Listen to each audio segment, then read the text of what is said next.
Welcome back to the channel. This is Trinity Storm and you are watching second part of What If Naruto Was Saiyan of Unknown Breed. If you enjoyed this video, please like, share and subscribe to the channel. Now wasting no more time, let's start this story. Konoha Hokage's tower at dawn. Sakura Haruno went up the stairs to talk to her sensei. Just as she was about to knock on the door, she heard Tsunade yell in anger, which made her stop. Office of the Hokage. Tsunade stood up from behind her desk and glared at the two cages with anger. As we said, the Raikage and I have agreed that the boy must be locked up, said the old man Onoki. Do you two even hear yourselves? You're talking about locking up my shinobi like he's a piece of property. Tsunade growled. It has nothing to do with you, Tsunade, but the boy's power is too dangerous. If Madara ever gets a hold of him, it's all over for us, said I, who had felt the boy's power firsthand and still had sore ribs. Onoki said, We're sorry, Tsunade, but we've already decided that Naruto Uzumaki needs to be locked up for the good of the war. The cages then left. The slug princess leaned back in her chair and sighed as she clenched her fists so hard they popped. She heard a knock and saw a worried-looking student. When her student nodded, Tsunade said, I guess you heard. Sakura yelled, This isn't fair to Naruto. He's done so much for us all. Who the hell are those two to decide what's best for the war? While she was listening to her student, Tsunade took a bottle of sake and poured some into 2 cups. She gave her student a cup and said, I know Sakura. Tsunade asked her student with pink hair, as she drank from her glass, You really care about him, don't you? Sakura sat down and looked at her cup. She drank from it and nodded. Tsunade poured herself and the student another drink because she knew they would be talking for a while. The planet Beerus. Naruto stood in the same gear as yesterday. He meditated in his MSSJ-1 form last night and focused on using it with Kyubi chakra mode. Beerus, who was ready to test this new power, was standing across from him. Get ready, Gaki, Beerus said. Naruto snapped out of his thoughts and focused on going into Kyubi chakra mode. His body started to glow yellow, and his eyes got serious. Naruto and Beerus ran at each other at full speed and smashed their fists together, making a loud noise that could be heard all over the galaxy. Naruto kept punching Beerus and then gave him a high kick to the chin, but Beerus turned around and ran away. As he got back to his feet, he saw 2 flaming long arms coming at him.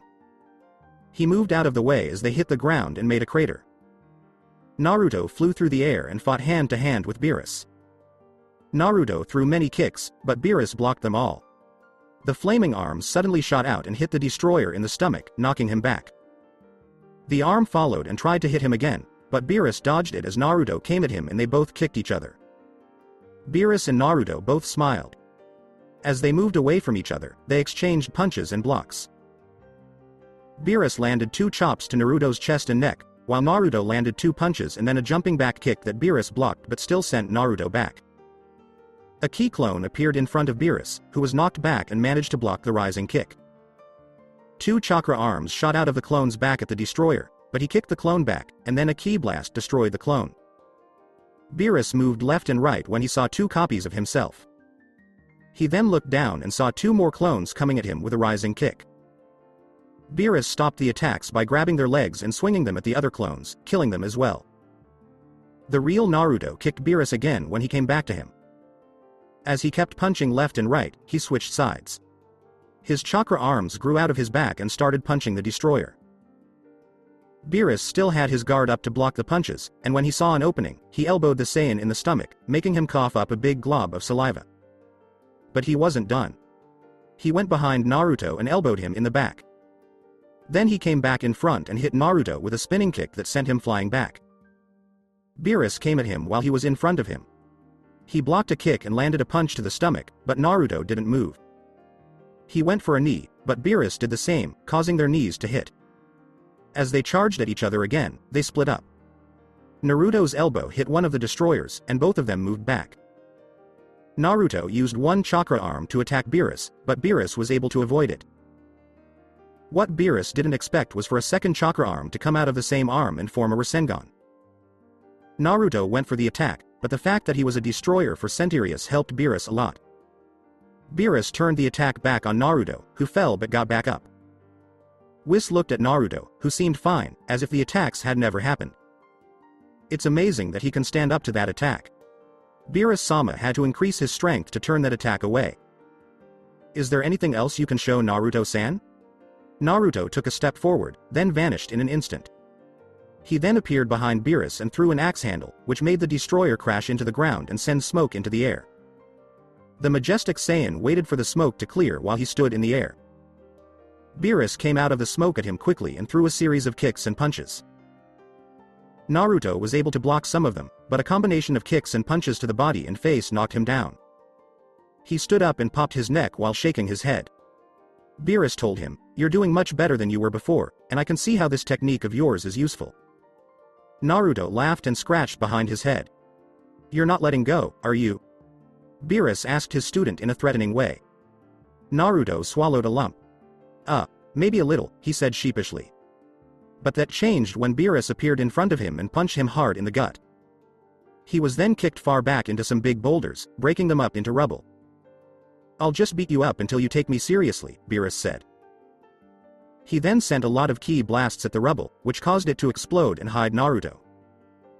He walked up to Beerus and used a chakra arm to punch the god in the face, sending him even higher into the air. With a burst of speed, Naruto moved up behind them until he was in front. Both of them had hit each other over and over as they flew through the air. Naruto turned around and ran at Beerus, who threw a punch. As his fist was millimeters away from the Saiyan's face, he disappeared again. This surprised Beerus, who quickly turned around and avoided a kick coming at him. He gave the Saiyan a kick of his own, which hit and sent it away. Beerus then hit Naruto with 2 more kicks and a knee, making him fall hard to the ground. Even though he was still in Kyubi mode, the majestic Saiyan stood up. He disappeared again, reappearing behind Beerus, then in front, flashing all over the place.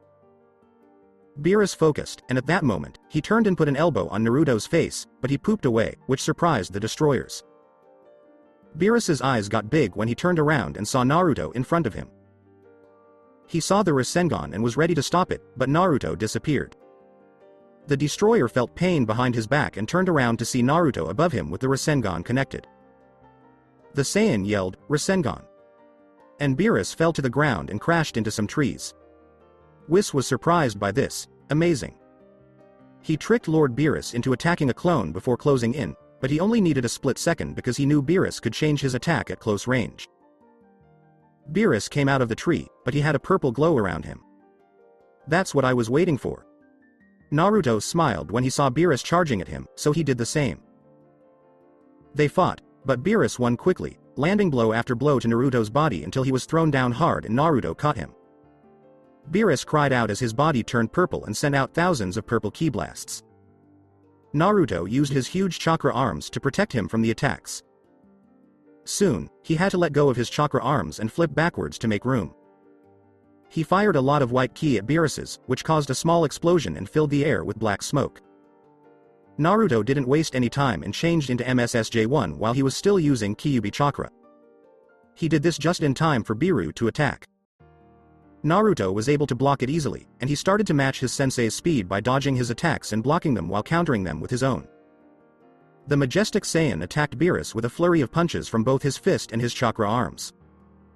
He sent Beerus back with a kick to the body and a third chakra arm that hit the destroyer in the face. Since his fight with Goku a year ago, Beerus has started to feel excited, his destroyer blood to stir, and his thirst for battle to be satisfied.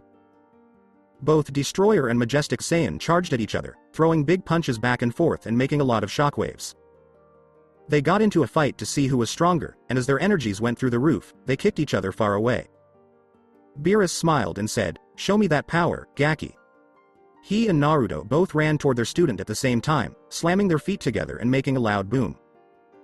They split up and yelled as they ran at each other. White and purple ran into each other. Universe 7. Goku and Vegeta were eating outside of Capsule Corp with their family when Videl and Gohan came with their baby Pan and started talking to Bulma and Chi-Chi. Krillin and Android 18 played with Marin, who is their daughter. Trunks and Goten were playing flying tag, and Piccolo was just sitting on a tree with his eyes closed. The Namekian's eyes shot open when he felt a strong ki energy. He had a worried look on his face and a drop of sweat. It wasn't close by, but it was strong enough to be felt from afar. Gohan and Krillin could feel it too. Goku and Vegeta stopped eating because they, too, could feel the ki. Chi-Chi and Bulma both looked at their husbands. "What's wrong with you guys, is there trouble?" asked Bulma. When Piccolo got close to them, he jumped down. The Namekian asked the Saiyans, "Is that how you feel?" Gohan walked over to the group and said, "I did it for sure." Krillin replied, "Same here." Goku looked up into the sky. "Are you Naruto?" Vegeta looked at Kakarot, who was thinking, which made the prince close his eyes and look out into the sky. He felt the energy and said, "Is this your real power, boy?" Universe 6. Champa was sitting in a lounge chair and putting a bucket of food in his mouth. Vados gave her master a sigh. She felt a strong ki energy all of a sudden. Champa stopped putting food in his mouth and also felt the energy. "Hey, Vados, where's that strong ki coming from?" he asked the angel as he turned.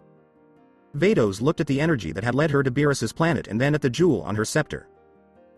She then projected an image of Naruto and Beerus fighting and trading punches.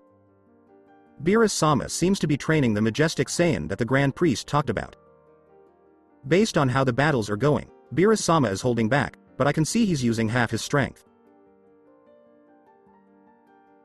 It's incredible that a mere mortal could push a god of destruction that far, Vados said with amazement. Champa was angry and clenched his teeth. He told Beerus, "Damn you, I don't want to see any more, turn it off."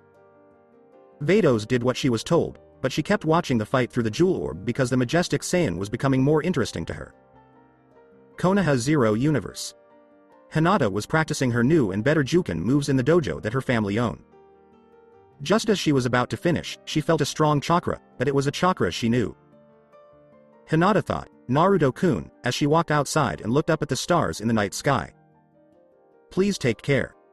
Naruto and Beerus put up blocks with their fists that connected to each other. Beerus tried to counter with his knee, but Naruto flipped back and kicked the destroyer in the chin. He then used a Rasengan to send out a chakra arm, which Beerus had to avoid. He had to avoid two more, but a fourth chakra arm came from below and hit him in the stomach, sending him flying into the air. Naruto was right behind him.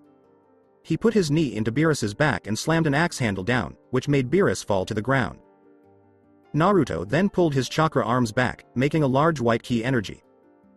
Big majestic spiral wave.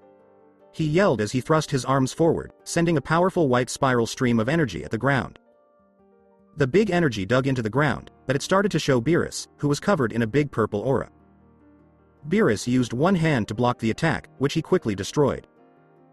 Beerus hit Naruto with a hard elbow to the gut, which made him spit out some blood. He then hit Naruto with a rising elbow to the chin and an axe handle of his own, which knocked Naruto to the ground. But Beerus appeared from below and kicked Naruto back into the air. He then shot up in front of him and kicked him in the gut, which sent him flying across the water, into the trees, and down to the ground. Naruto Kyubi's chakra mode dropped because he was now in MSSJ form. He sat up and tried to get up. He felt his ribs crack, but he refused to stay down and got to his feet. "Is that all you've got? I was expecting a challenge, Gaki. Is this the so-called power of the majestic Saiyan, as you say?" Naruto tightened his jaw. "Let out that deep power you have now.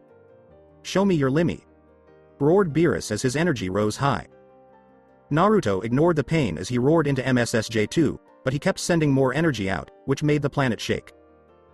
The white aura around him grew huge and pulsed with power. He made Kyubi's chakra mode stronger, and the aura went away because it was now just a glow around the chakra. DBZ Bardock Theme Heavy Trip Original Soundtrack 029. Soon, he charged straight at Beerus. Beerus did the same, and when they hit, they sent a huge energy shockwave through the galaxy. Naruto and Beerus kept hitting each other in the body, but neither of them gave up or gave in to the pain. Naruto landed punches to the body, and Beerus kicked. Naruto hit Beerus with a punch, which sent him flying away. He then sped toward him and appeared below him. He gave Beerus a double kick, which sent him up, and then quickly punched him with his chakra arm, which sent him even higher. Naruto then threw a knee, which Beerus blocked. Naruto then threw a knee of his own, but Beerus blocked it as well. They disappeared and showed up everywhere, connecting attacks to make mini shockwaves after mini shockwaves and loud echoes. They were thrown into the air and saw only white and purple aura streaks colliding. As Beerus and Naruto punched each other, their attacks were nothing but a blur. They moved back and hit each other with their fists, making a strong gust of wind. They disappeared and then reappeared on the ground to continue the attack. Whis was impressed by Naruto's power. Based on the transformation, he knew the Saiyan had gone Ultimate MSSJ2, and he was even more impressed that Naruto had managed to combine it with this new technique, even though this is the first time Naruto has used it. It's amazing how far he's come in such a short amount of time. I can see why Beerus-sama wanted to test him, but I have a feeling there's more to Naruto than what we see right now. The angel was pulled out of his thoughts when he felt his sister Vados coming up behind him. When Naruto and Beerus got back on their feet and went at each other again, their kicks and punches hit each other at the same time, stopping their attack. Both the Destroyer and the Saiyan were thinking the same thing as they hit their heads together, releasing powerful ki energy. It's amazing that a normal person can push Beerus-sama this far, the female angel said. Whis agreed and nodded. It won't be long before Naruto-san gets the title of Destroyer, he said. Vados looked at the two fighters who were still fighting. They both gave each other a hard punch to the face, which knocked them both out. Naruto flew through the ground and hit the ground hard. Beerus went through some trees and down into the ground. Naruto was able to get himself up and sit up. He felt the planet shake and saw Beerus come out of the ground with his Destroyer aura covering him. He knew he couldn't last forever, so he decided to make one last attack. When he raised his hand, chakra arms came out and formed a Rasen Ki Shuriken, but it was twice as big. Rasen Ki Shuriken. Naruto shouted as he sent out a chakra arm holding the Ki Shuriken. Beerus avoided the attack by tilting his head, but the chakra arm turned around and threw the Ki Shuriken. The Destroyer had flipped back to avoid the attack again, but as he came back down, Naruto appeared with the ki in a white flash. Beerus opened his eyes wide and quickly put his hands up. When Naruto hit Beerus with his attack, Beerus went flying through the air. Beerus had been thinking, "You really are something else, kid," but he had to stop because the attack he was holding started to get bigger. With a roaring cry, Beerus made his Destroyer ki flare up even more. The Rasen Shuriken exploded into a bright light that hurt Naruto's eyes, but the angels weren't hurt at all. End of 2-31 AMV. Universe 7. While the boys watched, Goku and Vegeta were having a small fight. Then, all of a sudden, they stopped.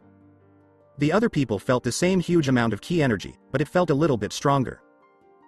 "I don't know what's going on, but this power I'm feeling is crazy," Kirkin said. "I understand what you mean. This is the same energy we felt before, but it's stronger now than it was before." Gohan said yes. "It's even more interesting because this power is so far away from us," said Piccolo. Goku looked up at the sky and saw a small bright white light shine for a few seconds before going out. He made a fist and his whole body shook with excitement. He smiled. "Naruto, I know that's you. I didn't think you'd get so much stronger so quickly. Man, that rematch needs to happen soon." Vegeta saw Kakarot looking up at something in the sky, so he looked up to see the bright white small light for a few seconds before it went out. The Saiyan prince looked at his hand and clenched it as he thought about how embarrassing it was to lose to the majestic Saiyan while the boy was able to keep up with Kakarot. "When we get together again, things will be different." Vegeta thought about it. The planet Beerus. Once the light stopped, Naruto fell to the ground, letting go of his KCM, Kyubi chakra mode, and MSSJ2 forms. He gasped for air because the battle had worn him out. Beerus stood in the air, unfazed by the blast, but his face had a small bruise on it. He floated down to the ground and walked toward one of his students, who was slowly getting to his feet. He was standing in front of the Saiyan with no expression on his face, which made Naruto nervous at first, but his sensei's face changed into a smile. "You really hurt me," she said as she rubbed the mark. Naruto let out a small laugh, but he winced when he felt his ribs crack. As his body was being healed, he felt warm all of a sudden. He thought it was Whis, so he turned to thank the angel. But instead of Whis, it was a tall blue woman with a humanoid body. His breath caught in his throat as he looked at the beautiful angel, mostly at her nice round behind and breasts. Naruto shook his head and said to himself, "Man, those have to be at least a D cup." "What the hell, Naruto, you're not a pervert." Once he felt better, he turned to her and bowed. "Thank you so much, miss," he said, trying to figure out what her name was. She bowed and said, "Vados, my name is Vados Naruto-san. I'm the angel of Universe 6, and I've heard so much about you from little brother." "Brother, little?" Naruto looked at Whis and said, "You have a sister." Whis laughed a little. "Yes, that's right. I have 10 siblings, and Vados is the oldest." Naruto's eyes were about to pop. Beerus made a noise with his mouth to get their attention. At the end, he whined, "I don't have anything against you, Vados, but why are you here? Is my dumb brother also here?" "No, Beerus-sama, Champa-sama is on his planet. I'm here because Champa-sama had a fit when he saw you and your student fighting. Vados told us." Beerus found this funny. He wiped his eye and said, "Ah, man, I wish I could take a picture of it." Whis could not believe how his master was acting. "If I may ask, Naruto-san, what was the technique that turned your body into those yellow flames?" she asked out of interest. Naruto's throat felt dry, and he was a little nervous, but he managed to tell her that he had the Kyubi inside of him, what it was, and how he was able to control half of its power. She said, "That's interesting, and based on how you changed, you can combine that with your majestic Super Saiyan forms." He nodded. "But when I put it into my ultimate MSSJ2 for the second time, it was much harder to control." Agreed Naruto. "So you took a chance even though you knew you couldn't control it for long?" asked Beerus a question. "Pretty much yes," he said straight out. Vidos's scepter gem called her, and she knew it was Champa. "I have to go, Champa-sama is probably worried about me." She bowed to him and to Beerus. She looked at Naruto and bowed to him. "It was nice to meet you, Naruto-san. I hope we'll see each other again, but maybe in different circumstances." She said it in a seductive way right next to his ear, winked, tapped her staff, and disappeared. Naruto's cheeks turned bright red because he understood what she meant. He woke up from the trance and had to think about his training, even though he knew he still had a long way to go. Planet not known. An enemy that looked like an alien came at Naruto, who dodged his punches. He then grabbed the enemy and twisted its arm, ripping it off. The enemy roared and was blasted away. He wore his father's battle gear, and the wind made the coat sway as it went over him. Beerus told Naruto to destroy a planet that was about to die out because a cruel alien species was killing off all the life on it. This was a great chance for him to see how much his training helped. After the battle training with Beerus, he first worked on his ultimate MSSJ2 by staying in it as long as he could. This took a long time because it used a lot of KI, but surprisingly, he was able to do it and can now use the form without any trouble. He found more ways to use the KCM and made one that was his most dangerous. It was a mix of the tailed beast ball and a small amount of Hawkeye energy, and it was strong enough to destroy an enemy or a planet. When Naruto landed on the planet, 2 days had passed. He took his time killing the dangerous aliens, who were neither stupid nor weak. Instead, they were smart and strong, but that wasn't a problem for him. Naruto saw that 2 more were coming at him at an incredible speed, but he didn't move. When they were only a few centimeters away, their razor claws were ready to cut. Naruto blocked the claws by calling out his black power pole and sweeping one of the alien's feet. He then swung the staff that was connected to the alien's head, turning it into a big pile of rocks. Before the alien could get back up, Naruto shot it with a small amount of ki energy, which killed the last of it. He looked everywhere, but there was no sign of life. He turned on his KCM and then got the Whis. He shouted, "Whis, can you hear me?" "Oh Naruto, you're right on time, how's the assignment going so far?" questioned the angel. "I'm ready, I took care of those aliens." He said this while holding out his hand and using his chakra arms to make a purple ball that soon started to glow. When Whis showed up behind Naruto, he floated up. He then shot out his chakra arm and slammed the Biju Hakai ball into the ground with it. Soon, beams of light shot up from the ground, and the planet started to shake. "Whis, let's go home, I'm hungry," he spoke. Soon, he and Whis teleported away just as the planet blew up. Planet Beerus. Saiyan and Angel both fell to the ground and saw Beerus, who was, of course, relaxing in his lounge chair. Beerus said, "I guess the assignment wasn't hard," and his student nodded. "Yeah, but to be honest, it was pretty boring. I didn't even have to change," says Naruto. Beerus told Naruto, "Well, you're in luck, because you're going to be captain." This made Naruto confused, so he went to Whis for help. Whis told Naruto about a tournament between Universe 7 and Universe 6 that Beerus' brother Champa proposed. If Universe 7 won, they would get to make a wish with what are called Super Dragon Balls. If Universe 7 lost, they would have to switch Earths with Universe 6. This didn't seem so bad until the angel. Wow, that's a lot of pressure, he said as he lay on his back in the grass. Does this tournament have any rules? Whis said, well, the first part will be a writing test. What? Naruto sat up and his eyes got really big. Vegeta suggested that you need at least 50% to pass so that fighters with low intelligence won't join. Beerus said, it doesn't matter. He thought, great, I'm not good at writing, but this isn't like Shunin exams, so hopefully the writing will be easy. Is there more? The fight will happen in a stadium. If you fall off, you will lose. Weapons and killing are not allowed, or you will be disqualified. Whis told them what the rules were. Naruto had thought about it because it sounded easy, but he had a feeling that these fighters from Universe 6 would be tough. Now that he was thinking about the 6 universes, he started to think about a certain female angel. Beerus knew he was in trouble when his student didn't answer him. Oi brat! He yelled, making a wind gust that knocked Naruto out.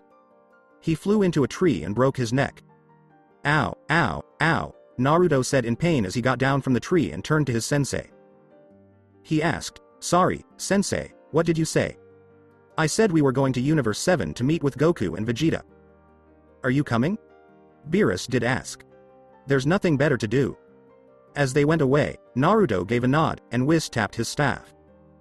Universe 7. Goku and Piccolo were trading punches back and forth. Goku blocked a kick and hit Piccolo with a lot of punches, which made Piccolo put up his guard. Goku hit the Namekian with a sweep kick, which made him fall, but he caught it and got back up. He then blocked a series of punches and kicks from Goku. Vegeta stood on the sidelines and watched the fight until he almost felt the same signature. Goku and Piccolo stopped in the middle because they too could feel it. He's there. Goku said with an excited smile, let's go back to the capsule core. Vegeta and Piccolo quickly followed him back to the capsule core.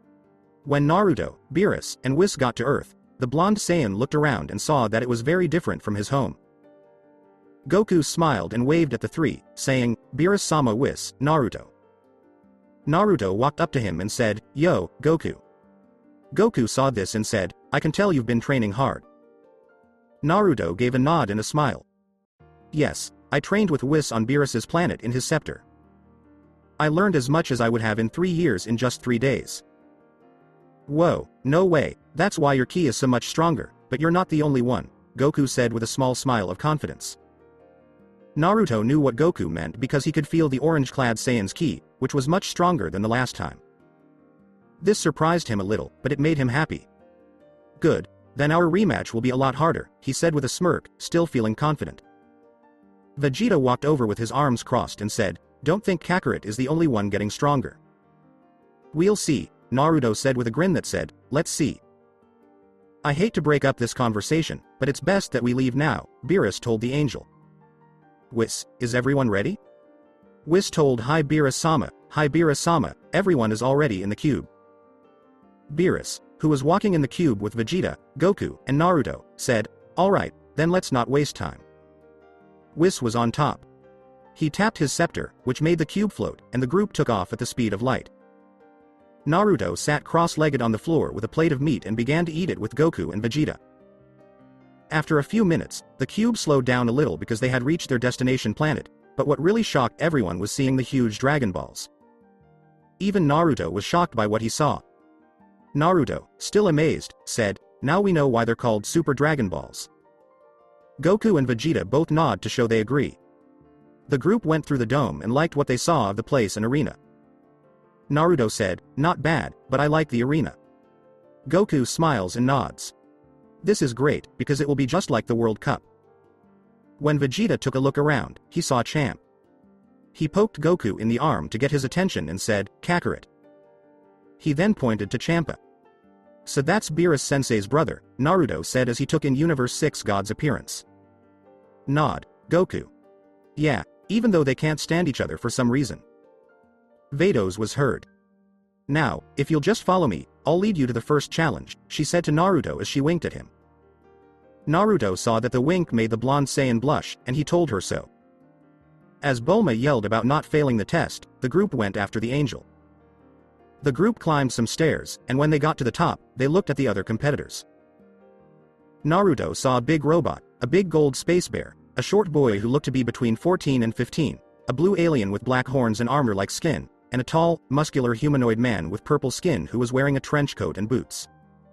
He could feel the man's ki, which was very strong. He seemed to be the strongest of everyone, so things could get bad now. As Vados went over the rules, everyone sat down at their desks. Naruto went through the answers without any trouble, which was a big relief for him. Goku, on the other hand, was having trouble. After 10 minutes, the group got together, but there was just one problem. Beerus asked, "Why are there only 4 of you now?" Goku looked sorry as he rubbed the back of his head and said, "Sorry, Beerus-sama. Boo never wakes up when he falls asleep." The others looked back at a sleeping Boo. "Well, no one can complain now that it's 4 on 4, but that doesn't change anything, does it?" Naruto asked. Beerus was not happy about this. The next thing was the fight, which was announced by an alien referee. The first round of the fight was between Goku and Botamo. The match didn't last long. At first, it seemed like Goku's opponent could take every punch and kick he threw. However, he was able to knock the Golden Bear off his feet and drag him close to the edge of the ring. He then let Botamo go for a punch, but the Saiyan caught it and flipped him over his shoulder out of the ring. Beerus and the others cheered, "That's how you do it, Goku." Champa was upset by this, though. Naruto knew Goku would win the first match, but he was not sure about the second. The alien referee said, "The next match will be Goku versus Frost." Goku saw an alien that looked like Frieza float down to the ring. Naruto saw that some people were tense and wondering why. Then he remembered that the alien looked like Frieza, the alien tyrant who killed the Saiyan race in Universe 7. When the match started, Frost surprised Goku by putting his legs around the Saiyan's neck and spinning quickly before slamming him to the ground. Piccolo said, "That was a surprise." He looked like he was going to punch, but instead he got close so Goku wouldn't have room to attack, leaving him open. Frost had heard from Goku that he was testing his power and changing slowly into his final form. "So I guess Frieza did the same thing, too?" Naruto asked Piccolo as they watched Frost change into his so-called final form. Piccolo nodded. Frost and Goku were flying around the arena and throwing punches and ki blasts at each other. The match was getting more intense as Frost landed a few punches and knocked Goku down with a dark pink ki blast. The arena was filled with smoke, but it cleared up quickly, showing that Goku was fine as he wiped the marks off his gi. Piccolo told Naruto, "It's not over yet." Naruto nodded. Goku turned into a Super Saiyan and asked Frost to show his true form. Frost agreed, and a huge amount of energy came out of him, blinding most of the people there. It stopped, revealing Frost's true form. Naruto paid attention when Sasuke said, "That's his true form. This fight is about to get rough." Frost charged Goku as he threw a hard right, but Goku caught it, and the shockwave showed how powerful the punch was. The Saiyan then fought back with a punch of his own, sending Frost back into the air and onto the dome. Frost got up and charged again, but Goku kicked him in the chin, sending him flying across the arena. Naruto's eyes narrowed because he knew something wasn't right.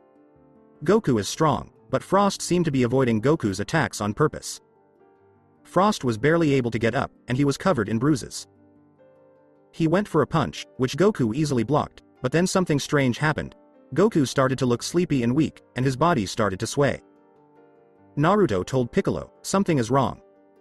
Frost took the chance and gave Goku a hard, quick kick to the ribs, sending him flying out of the arena and onto the floor.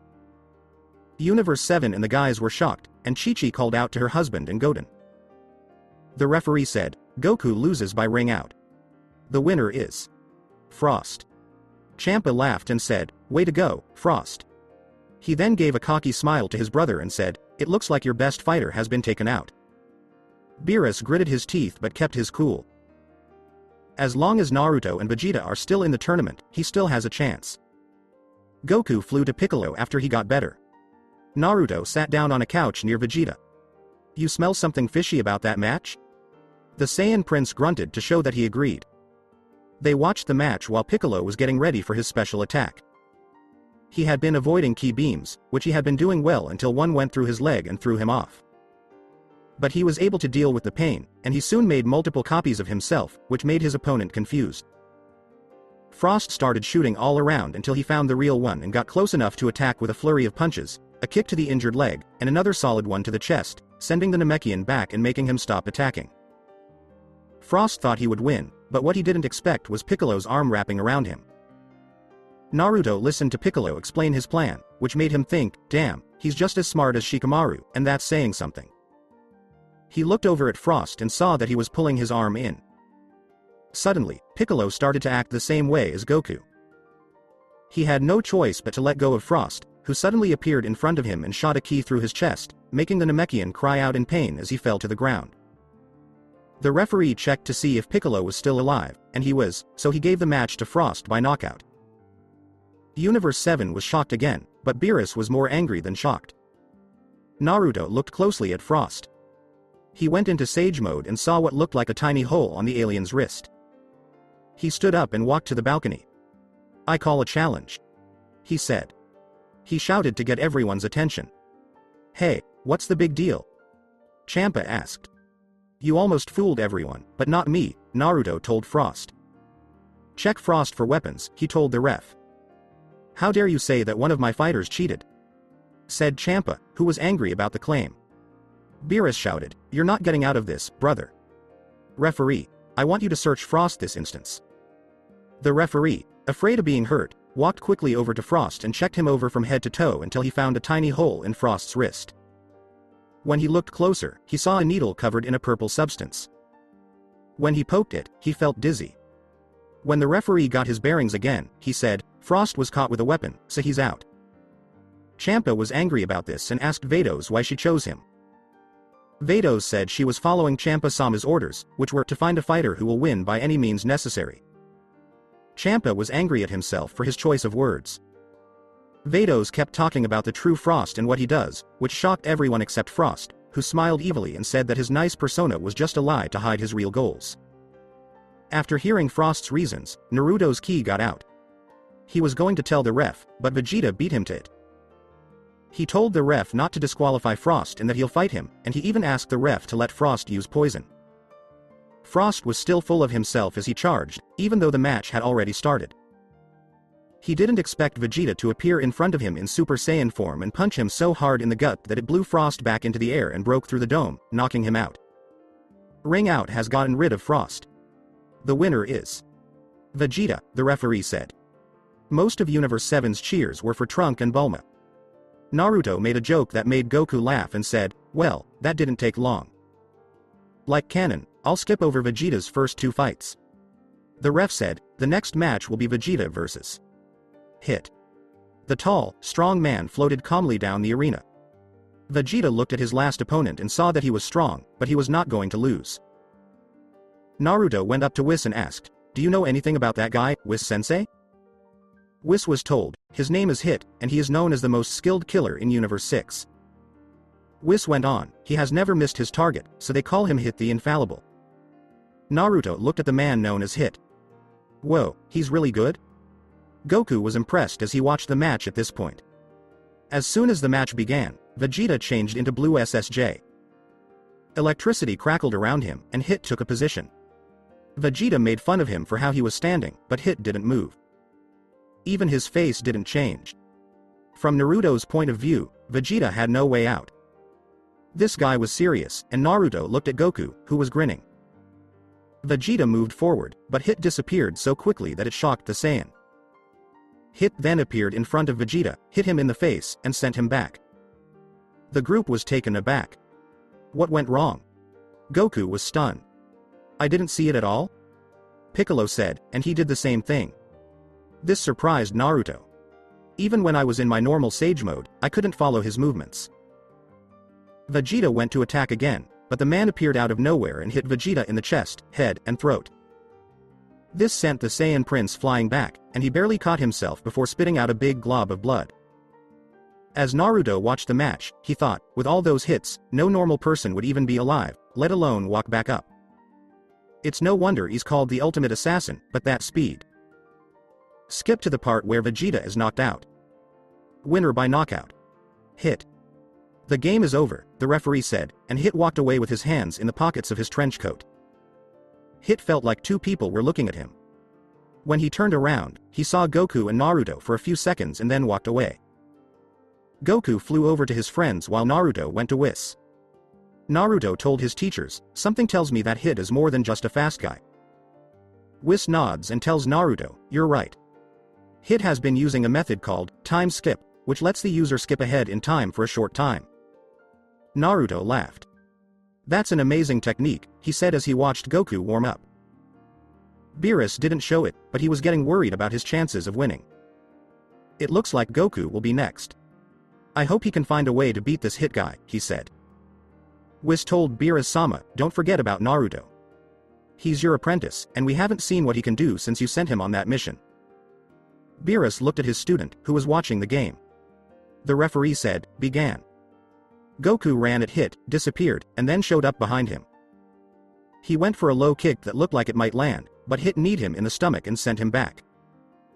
The Saiyan wasn't done, so he charged again, disappearing from place to place to confuse Hit. He went for a punch, but Hit elbowed the Saiyan in the throat, sending him back again.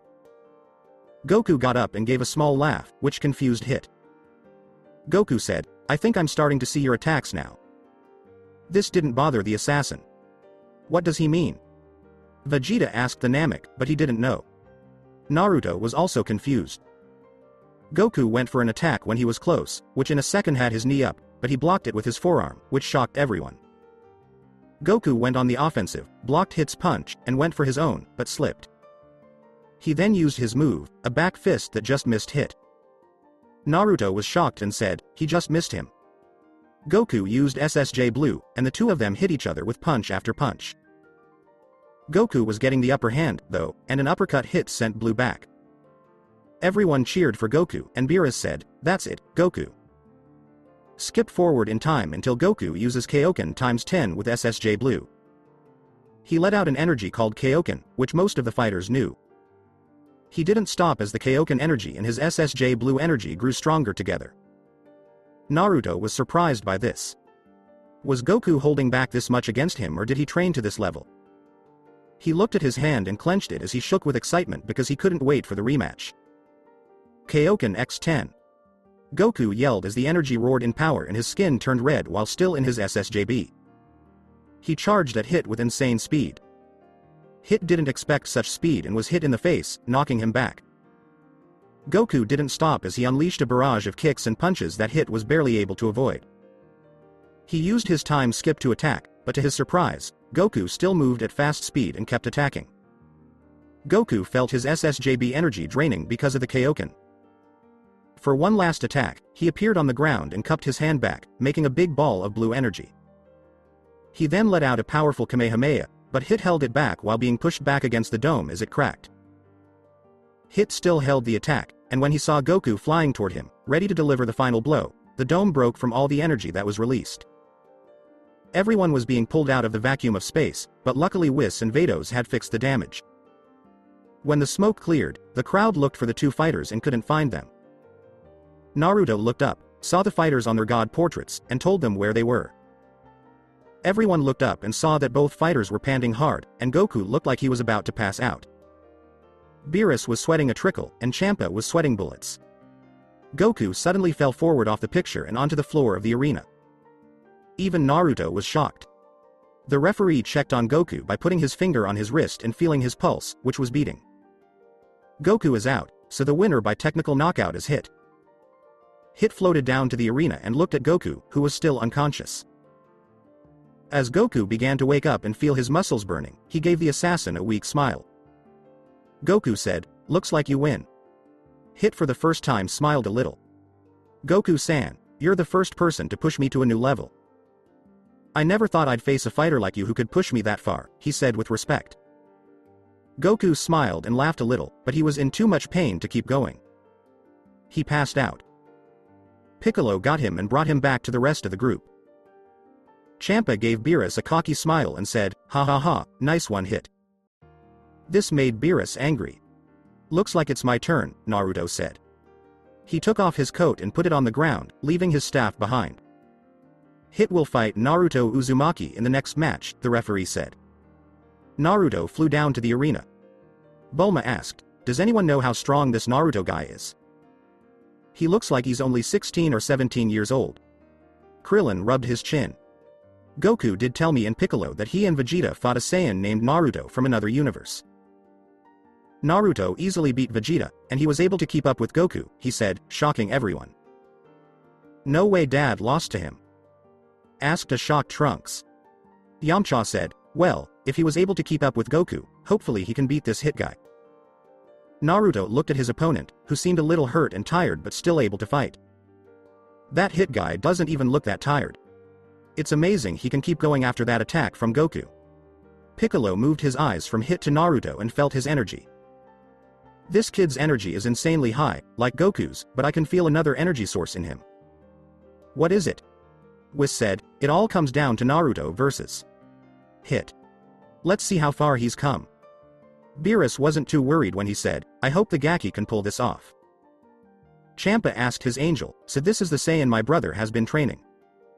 How strong is that kid? Vegeta said, from what I've seen of him, he's able to push Beerus-sama to an impressive level. She didn't take her eyes off Naruto, and she could see his six-pack abs through his tight black shirt, which made her lick her lips. Bah, I'm not worried. Look what happened to his supposedly two strongest warriors, Champa said. Beg, hold on. Naruto shouted, confusing the referee and everyone else. The blonde Saiyan looked at Champa and said, hey Champa, why don't we make this interesting? This caught the attention of the god of Universe 6. Naruto said, why don't we step up this match and throw the rules out the window? Beerus yelled in anger, what? What does that idiot think he's doing? Whis said, this seems interesting. Naruto looked at Hit. You're called an assassin for a reason, even though you're strong, but you didn't go all out against Goku because of the rules. You might have lost, but if it had been the other way around, he would have lost, right? He asked with a fox grin. Hit said, you seem to know a lot about being an assassin. Naruto shrugged and said, I've had my studies. Champa shouted, referee, the rules no longer apply to this match. Hi, ladies and gentlemen. Naruto Uzumaki asked that there be no rules for this match, so there won't be any more. Bulma yelled in anger, what, is he crazy? As I was saying, start. The referee shouted. Hit was in his fighting stance when Naruto ran at him and vanished, reappearing from behind low with a rising kick. Hit blocked it with his knee, but Naruto wasn't done. He kicked Hit with his other leg with a lot of force, sending Hit into the air. Naruto wasn't done yet, so he let out a series of bicycle kicks that Hit blocked until the Saiyan disappeared. Hit looked up and saw that Naruto was about to punch him, but he skipped a beat and instead elbowed the Saiyan in the throat. Instead of flying away, he disappeared into a cloud of smoke. Hit opened his eyes wide and looked down, where he felt his chin crack as Naruto gave him an uppercut while he was in the air. Naruto then appeared above Hit and went for a punch, but Hit blocked it, and he felt multiple punches around his body knock him back as Hit landed easily. Naruto landed on his feet in the arena and rubbed his chest, feeling the pain. Looks like it's time to get serious, he said as he took his stance and yelled as he changed into MSSJ2, but he wasn't done yet. He pulled more energy out as it roared like flames, but it started to form a solid glow around Naruto's body, which was bright white. Hit's eyes got smaller when he saw the transformation. This was very different from Goku's, and even the aura around it was very different.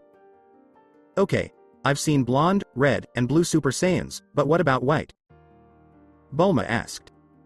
Krillin said, there's something different about it, though. It's not the same as Goku's and Vegeta's, and I can't really explain it.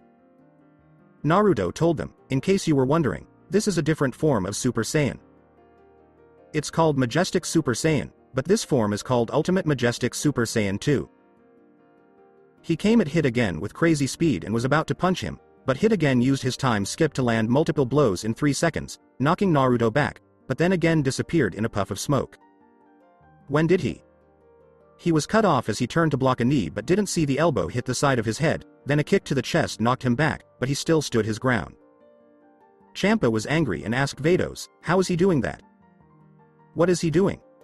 Vegeta gave him a shrug and said, I'm not sure myself, Champa-sama. She was curious to see what the Saiyan did, though. Beerus cheered, keep it up, Naruto. Vegeta and Piccolo watched the match while Goku was still out. Piccolo said, whatever the kid is doing, it's throwing Hit off. Vegeta, on the other hand, remembered that Naruto can make copies of himself with his ki. Like Kakarot, he's blocking attacks, but he's changing things up by sending his clones to take the hits while the real one attacks from behind or in front. Vegeta's fist tightened in anger. 4 copies of Naruto appeared around the assassin, taunting him, "Come on, try to find me." Hit got into his stance, unfazed by the clones around him. Using time skip, he attacked all the clones in their vital organs and killed them, but none of them were the real Naruto. When he looked up, he saw the white-haired Saiyan charging up an attack. Hit gave Naruto a quick kick that sent out a fast, sharp key-like blade. Naruto had to stop and just barely dodge the attack, but he felt a cut on his cheek and licked it before spitting out the blood and giving a small smile. "So I was right, you have more tricks up your sleeve than just jumping through time," said the Saiyan with white hair. Vados said, "Well, now I'd say this match just went to a whole new level." Incredible," said Kaba in shock. Piccolo said, "So the kid was right." He heard Goku groan and turned to see him waking up. "Good, you're awake," he said, pulling out a senzu bean and throwing it at him. Goku caught it with his mouth. Goku started to get up a few seconds later, but his body still hurt. "What happened?" he asked, but he couldn't remember. He looked at the arena and saw Naruto in the air and Hit standing on the arena. "Don't tell me," Goku said, but Piccolo nodded. He said, "You passed out." "Oh, man, I guess I still need to work on the Kaioken," Goku said with a small laugh. Then Beerus pulled on his cheek. Beerus told Goku, "You better hope Naruto wins." This made Goku laugh nervously. The orange-clad Saiyan said with confidence, "Hey, I think he's got this in the bag." Vegeta, who was still watching the fight, said, "While you were sleeping, the Gaki decided to ask Beerus-sama's brother to throw out the rules." Goku said, "Huh, why?" Whis replied, "Hit is strong, but the problem is that most of his attacks are assassin moves, and as you know, killing was against the rules." Goku said, "Oh, so now that the rules are gone, Hit can use his other powerful attacks," and Whis nodded. Hit was blocking Naruto's punches as he ran at him. Naruto went for a knee, but Hit blocked it with his own knee.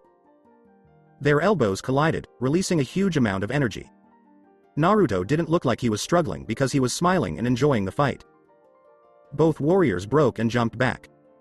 Hit time skip as he was getting closer to Naruto, and his hands turned a dark indigo color and threw a flurry of punches at Naruto's vital organs. Naruto fell to his knees and coughed up a big glob of blood.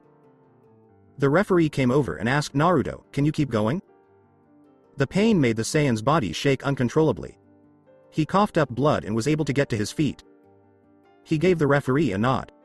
Hit said, "I'm impressed that you were able to stand up after that attack. Believe me, that was only a small amount of my strength.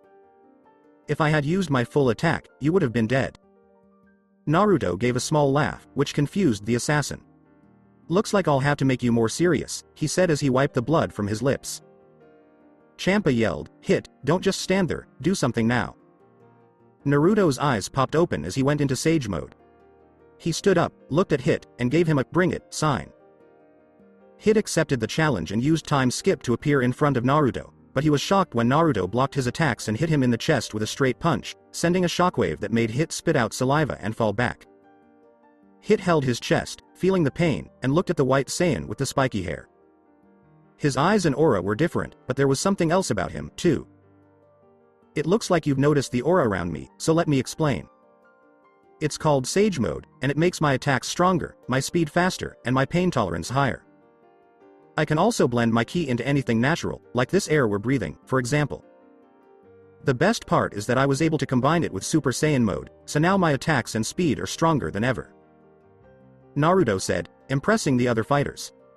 "Oh yeah, that move. When he used it against me, I had a hard time dealing with him," Goku remembered. Piccolo said, "From what he said, it sounds like Hit will be in a tight spot." Vegeta clenched his teeth in anger as he thought about how he had lost to the assassin. Whis and Beerus were watching. "Here I come," Naruto said as he disappeared and reappeared behind Hit, but Hit didn't see anything. "Over here," he said in front, but Hit still didn't see anything. "Over there," he said behind him, but Hit still didn't see anything. "Everywhere," he said, "I feel like I'm all over the place." He blocked a knee strike at the last second, but Naruto didn't stop and kept throwing punches. Hit kept blocking the punches and was ready to fight back until a foot hit him in the chin, sending the assassin back. Naruto knew it was his chance, so he put ki in his right fist and charged. As he got close, he clocked his fist and was about to hit, but he felt a terrible pain and looked up to see the assassin's fingers in his chest. Naruto coughed up blood and saw Hit holding his fist while his fingers were still in the Saiyan's chest, which shocked the audience and the guys. Just like Goku-san made me move forward, I moved forward right before you attacked, giving me time to attack and stop you, Hit said. Naruto coughed, got kicked, and fell back to his normal self as he crashed to the ground in the arena. Goku said, "Oh no," and tried to rush in, but Piccolo stopped him, saying, "Don't, he's still alive, I don't know how, but he is." The judge looked at Naruto and felt his neck to see if he had a pulse. Naruto Uzumaki is. No, Naruto grunted weakly as he slowly sat up and started to shakily get up. It's not over. Until one man is standing, he said while catching his breath. Hit didn't show it, but he was starting to admire this young Monono, this young warrior for continuing to fight even though he was badly hurt. Naruto gave a weak laugh and said, "I've never fought anyone this strong since I found out I was Saiyan, except Goku." Hit looked over at the orange-clad fighter, who was awake and scratching the back of his head with a sheepish smile. Naruto said with a serious look, "I never thought I'd be pushed this far to change again. To be honest, I was hoping to save this for when Goku and I fought again, but since I saw his Kaioken, which I know he was going to use on me, it's only fair that I show you my third transformation." Beerus asked the angel, "What do you know about this?" The angel gave a negative head shake and said, "Nope." Naruto has changed again? Goku was surprised and happy to hear this. Vegeta asked, "Has he really?" Piccolo said, "We're about to find out. Think of the scene where Goku's SSJ-3 changes into a Janemba."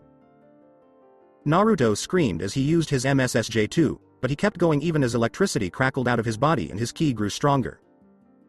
The pebbles on the ground started to move, and the arena started to crack in puffs of smoke. He kept screaming, forcing more of his ki out, which was roaring in strength. Everyone tried to hold on as the whole planet started to shake. Bulma yelled, "What's he doing?" Krillin said as he held on to his family, "This feels just like Goku's SSJ-3, but this is crazy." Piccolo said with a drop of sweat, "You unbelievable, he keeps getting stronger." Goku could feel Naruto's energy, so he knew something big was about to happen. "Naruto, show me how much stronger you've gotten." Vegeta didn't know how to react. He was angry that the boy had changed, but he was also impressed by the Saiyan's determination to keep fighting. Champa cried out, "Vados, stop it," as she tried to hold on. Vados, on the other hand, didn't listen as she watched Naruto and was amazed by the power he was using. "Naruto Uzumaki, you are an interesting man," she said. Naruto screamed as a bright white ki exploded from his body and blinded everyone, even Hit. The energy died down and the smoke cleared, revealing Naruto Uzumaki, who was completely different. His spiky hair had gotten a little darker and smoother, and it was now long enough to reach his waist. His muscles had grown a little and became more toned and clear. White light moved around his body in a jerky way. Naruto's face was blank, and his eyes were now a little darker than silver. He turned to look at Hit. Naruto said in a gruff voice, "This is my power. The power of Majestic Super Saiyan 3. Hit took his position. "Here I come." Naruto shouted, "Ready for round 2. Naruto rushed at such speed, appearing to the side, shocking Hit, and was kicked in the face, sending him back, but was still on his feet. However, again Naruto appeared in front, connecting a knee to the gut, making the assassin spit blood, but the Majestic Saiyan was not done as he gave an elbow to the back of the neck and swiftly turned around, connecting a kick to the side of the head, but Hit put his arm up, blocking it, but still rolled back on the ground and quickly got back up. Naruto's face was still serious, but he had a small smile. He disappeared and reappeared with a punch to Hit's face, but Hit also landed one of his own. Neither fighter stopped as they kept hitting each other with fast, hard punches. They didn't stop until their fists hit each other, sending both men back. Naruto flew up and fired a white ki blast, which Hit blocked with a backhand. Hit then fired one of his own, which Naruto blocked with a slap and another ki ball. Soon, both men were firing ki balls back and forth, trying to avoid each other's attacks. Whis said, "It looks like Naruto has improved. That Majestic Super Saiyan 3 looks like it can keep up with Hit." Beerus wasn't listening because he was cheering for Naruto because he had made the angel sweat. Goku had looked and couldn't tell what effect Naruto's MSSJ-3 had on him, just like Goku's SSJ-3 used to drain his ki at first because it was so powerful, but he was able to stabilize it over time.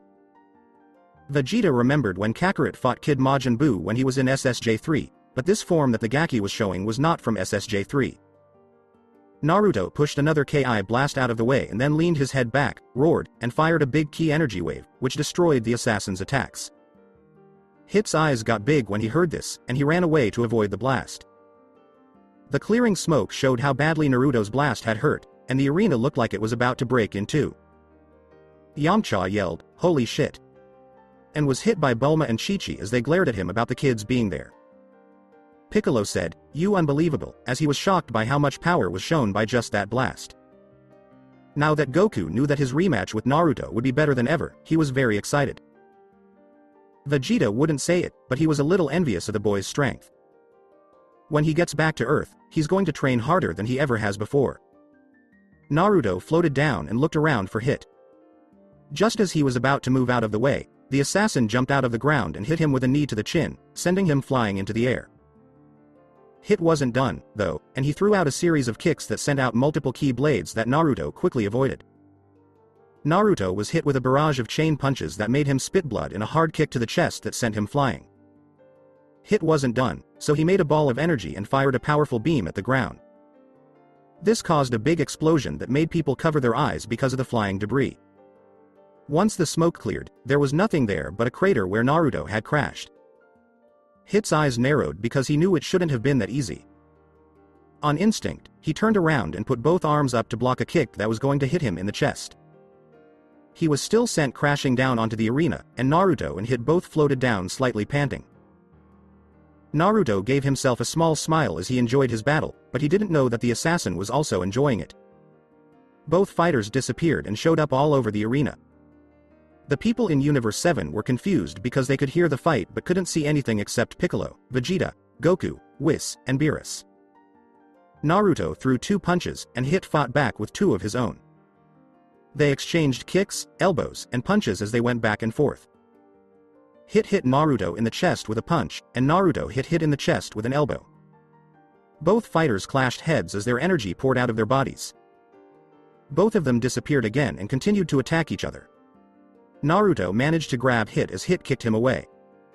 He formed a glass ki blade that charged at Hit and slashed at him, but Hit dodged the attack and let out a purple laser ki, which Naruto just in time blocked with his blade, and the laser sliced Champa's portrait. Champa yelled, "No, my beautiful portrait." Beerus found this very funny and laughed hard. Hit was backflipping away from his opponent as he jumped into the air and gave a quick kick, sending 3 ki blades towards the Majestic Saiyan. The Majestic Saiyan then turned his Keyblade into a tall scythe and cut right through the attacks.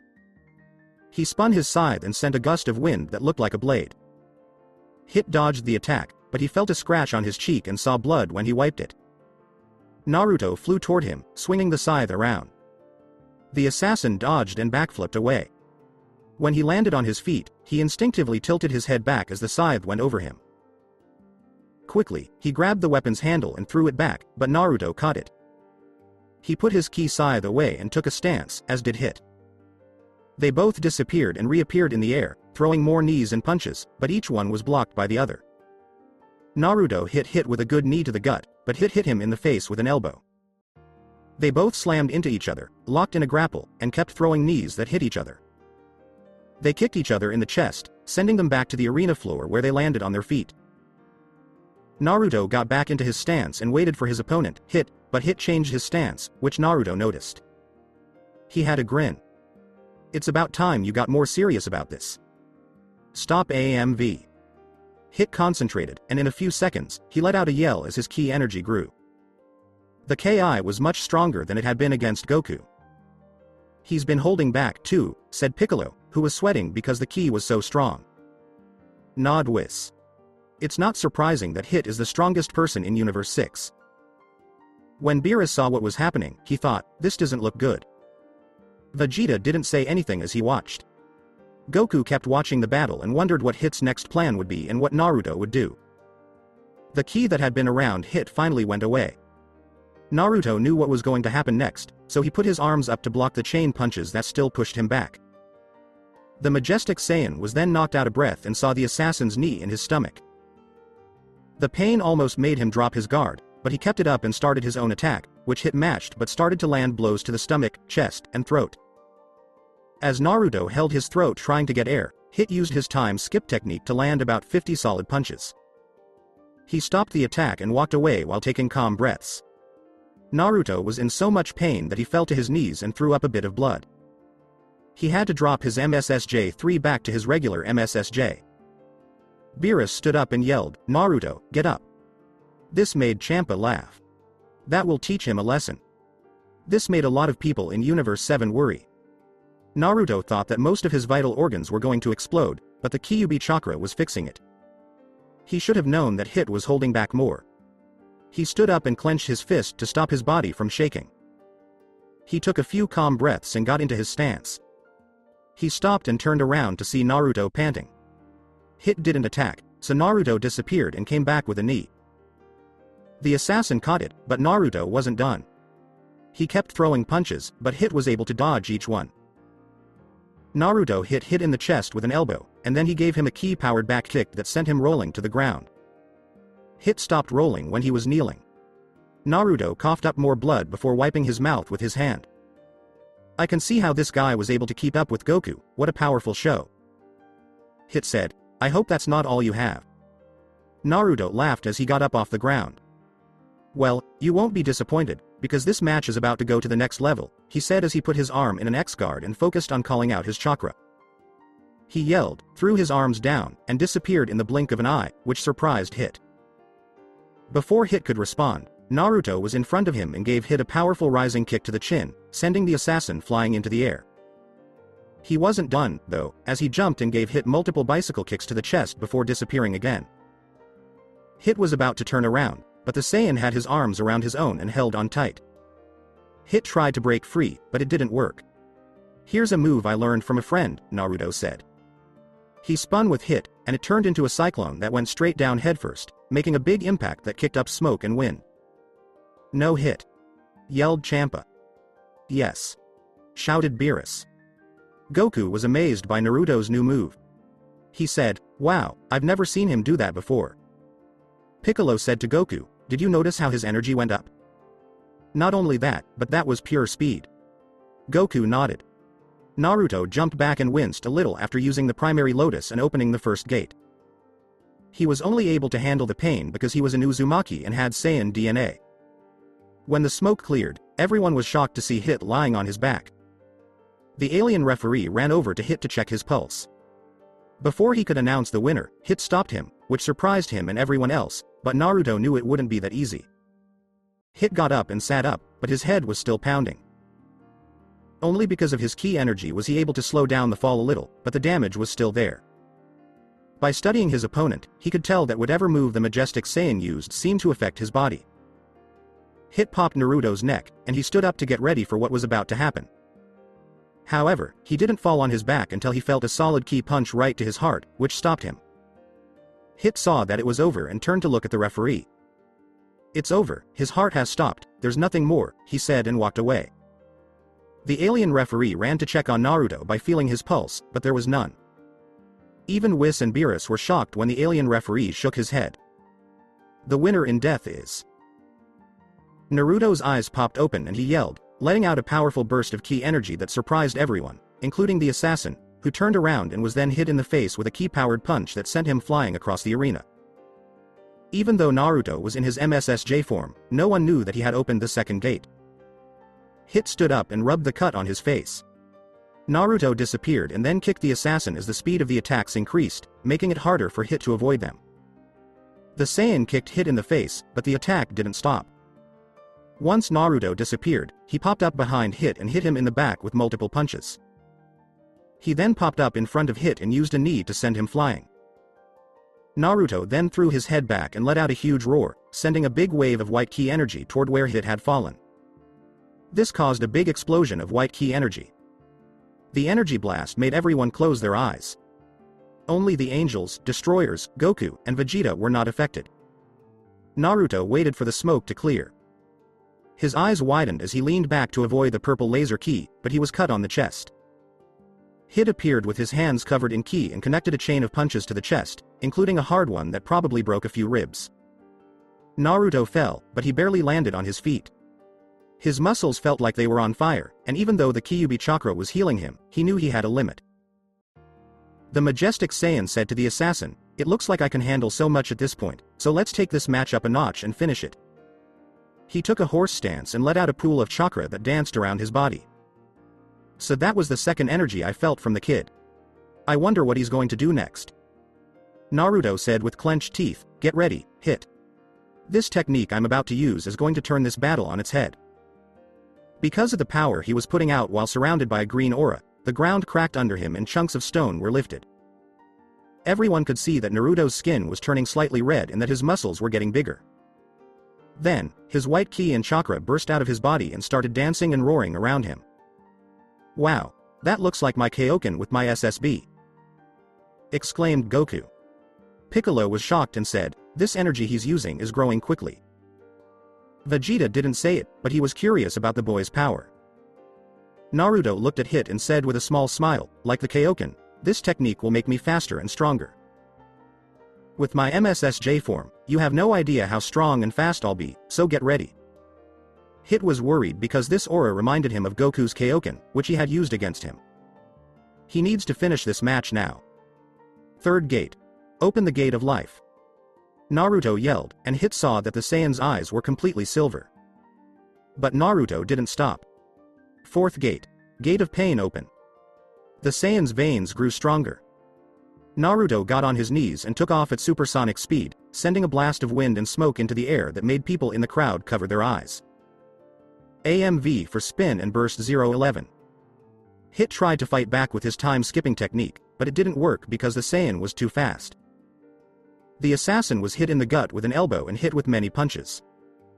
"It's no use, your time skip is useless now." Naruto snarled at Hit and relentlessly attacked his body with ki-infused punches before uppercutting him in the air, where the Saiyan again vanished, appearing behind Hit, connecting a knee and elbow to the spine, sending him crashing down to the arena. Naruto again appeared in front, kicking both his feet up into the assassin's chin, sending him back in the air. People looked up and saw Hit flying around like a pinball as Naruto disappeared and reappeared all over the place to use other attacks. Hit put up a guard and tried to use time skip many times, but the majestic Saiyan said it was useless, so Hit's guard finally broke, and he got hit and kicked a lot. Beerus cheered, "Keep going, Naruto." Whis said, "Whatever technique Naruto is using is very similar to the Kaioken." Champa was scared to death that the assassin would never be caught. Vegeta was impressed by the majestic Saiyan's strength. Like her master, she had never seen an assassin taken care of before. Goku couldn't wait for that rematch and got more and more excited about it. Naruto hit the assassin in the stomach and kicked him in the front, sending him even higher into the air. He could feel his ki draining quickly from using the gates, so he knew he had to finish the fight quickly. He appeared on the ground and cupped his hand back, making a ball of bluish-white energy. Super majestic spiral wave. He yelled as he shot the ball, which turned into a wave of energy. Hit went away when he was in the attack and saw Naruto coming at him fast. "You're mine." He cocked back his right arm, which was holding a Rasengan filled with his ki. With a shout that sounded like an Uzaru, he slammed the orb into the assassin's stomach, causing a powerful energy blast that sent Hit flying into the roof dome. Everyone but Whis, Vegeta, and Beerus went blind because of how bright the attack was. Stop 1 to 46 AMV. Hit was on the dome roof when it cracked, causing him to fall straight down and land on his back on the arena. Naruto landed hard and fell to his knees, feeling like his right arm was useless and his muscles were a little torn. He looked over at his opponent, who didn't say anything. The referee checked him out and found a pulse, which made him sigh with relief. The crowd at U7 cheered when the referee said, "Hit has been knocked out, and the winner is Naruto Uzumaki." This meant that U7 had won the tournament. Naruto gave a tired smile and fell on his back, breathing deeply and saying, "Thank goodness." Whis was happy. He turned to his master and said, "What a match, right, Beerus-sama?" Beerus cheered, "Yes, yes, yes." This made the angel laugh. The destroyer cleared his throat to get his bearings. "Yes, it was," he said. Goku and Vegeta flew to where Naruto was, and Naruto sat up. "Wow, Naruto, that was amazing. I didn't know you had a technique like the Kaioken." Naruto smiled in a tired way. "Yes, it's called the 8 Gates. As I said before, it gives me more speed and power, but it puts a lot of stress on my body. Thanks to my MSSJ form, my body was able to stay together and not break down. To be honest, this was my first time using it with my MSSJ, and I knew that if I did something wrong, it would hurt my body a lot. Vegeta said with his arms crossed, so, just like Kakarot, you took a chance. Naruto nodded as he slowly got to his feet, still hurting all over. Piccolo came by and threw a bean, which Naruto caught with his good left arm. He told her, eat one, it'll help you. Naruto chewed the bean and swallowed it. He then felt his body start to heal quickly. Wow, he said when he felt his energy come back.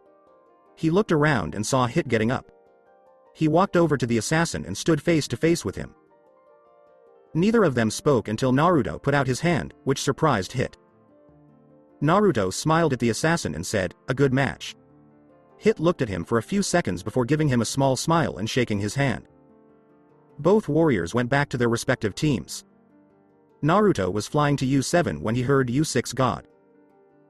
He turned around and saw the fat cat holding 2 Hakai energy balls and telling Naruto that he could now destroy them if he wanted to. He was very angry at the sore loser. Both he and Goku wanted to do something, but Beerus told them it was none of their business in U6. Champa kept ranting until Vados told him to look down the arena, which he did and which made him cry out in fear. Whis did the same thing to Beerus, who also looked and cried out in fear. When the two Saiyans looked down, they were confused to see a small child-like alien on the arena with 2 tall men. It can't be, said Champa, who was sweating bullets. It really is, said Beerus, whose mouth was getting dry. Zeno-sama. Both destroyers and 3 other Kais came up to him and bowed deeply. Sire, it's a pleasure to meet you, said U7's Supreme Kai, who was sweating a bit. The old Kai said, we hope you're having a good day, my king. Just like canon. Zeno asked them, anyway, I came here because I heard a fight and wanted to warn you, but I watched the fight and it was a lot of fun, and fun is good, right? Both destroyers said, yes, sire, and bowed. That gave me a good idea. We should have a tournament with everyone in the universe, Zeno said. Wouldn't that be fun? Both Naruto and Goku said, hell yeah. To show that they agreed. I'm always up for more challenges. As Naruto walked up to Zeno, 2 alien guards blocked his way. He put his hand up to defend himself. Hey, guys, calm down, I just want to talk to him. They said no by shaking their heads. Pretty please, Goku asked. Still, they turned their heads down. Beerus yelled, you fools, what are you doing? I can understand Goku, but not you, Naruto. Naruto Uzumaki, are you the majestic Saiyan of Universe Zero? Zeno asked as the guards moved out of the way. Naruto nodded and bent down. Yes, Master Zeno-sama. You are both strong, and you both chose good partners, Zeno said with a smile. Goku laughed and scratched the back of his head. Thanks. If it's not too much trouble, can we have the tournament soon? This surprised the destroyers. Zeno gave it some thought in. Okay, that's fine, we can get it soon. Goku put out his hand, which shocked everyone except Naruto. He said, sounds like a plan. Everyone calmed down after the 2 men shook hands, and Zeno left with his guards. Beerus yelled, you idiots. Don't you know you could have killed us all? Naruto told it to go away. Oh, Beerus-sensei, it wasn't that bad, and if he didn't have the tournament, he wouldn't have it anyway. Beerus hit himself on the head and groaned. 2 days had passed since the tournament, so Naruto decided to stay in U7 for a while. As he went to different planets, he realized that he would need to improve his skills for the tournament that Zeno had told him about. Naruto went to a planet called Yardrat, where he met a peaceful alien race. He was able to learn a move from them called Instant Transmission, which took him a whole month to master. He then went to a planet called New Namek, where he met another alien race called the Namekians. They were very smart and strong, just like Piccolo. One day, space mercenaries tried to take over the planet, but Naruto took care of them. The Namekians gave Naruto the 7 Dragon Balls as a thank you gift. He wanted to say no, but he remembered what he had learned about the Dragon Balls and what they can do. He took it, and a young Namekian spoke the language to call Purunga, a huge, muscled dragon that made Naruto drop his jaw. What do you want? The young Namekian asked. Naruto thought about it, but then he had an idea. Can you ask him if he can bring back 2 of the strongest Saiyans still alive? When the young Namekian spoke, Purunga soon followed. The red eyes lit up and said, "This will take 2 wishes, but it can be done." Soon, a figure slowly came into view, showing 2 people. Naruto was surprised to see a man who looked just like Goku, except that he had a scar on his cheek. He was wearing a beige battlesuit with blue armbands and shoulder pads. He also has a thin scar that runs across the top of his right bicep.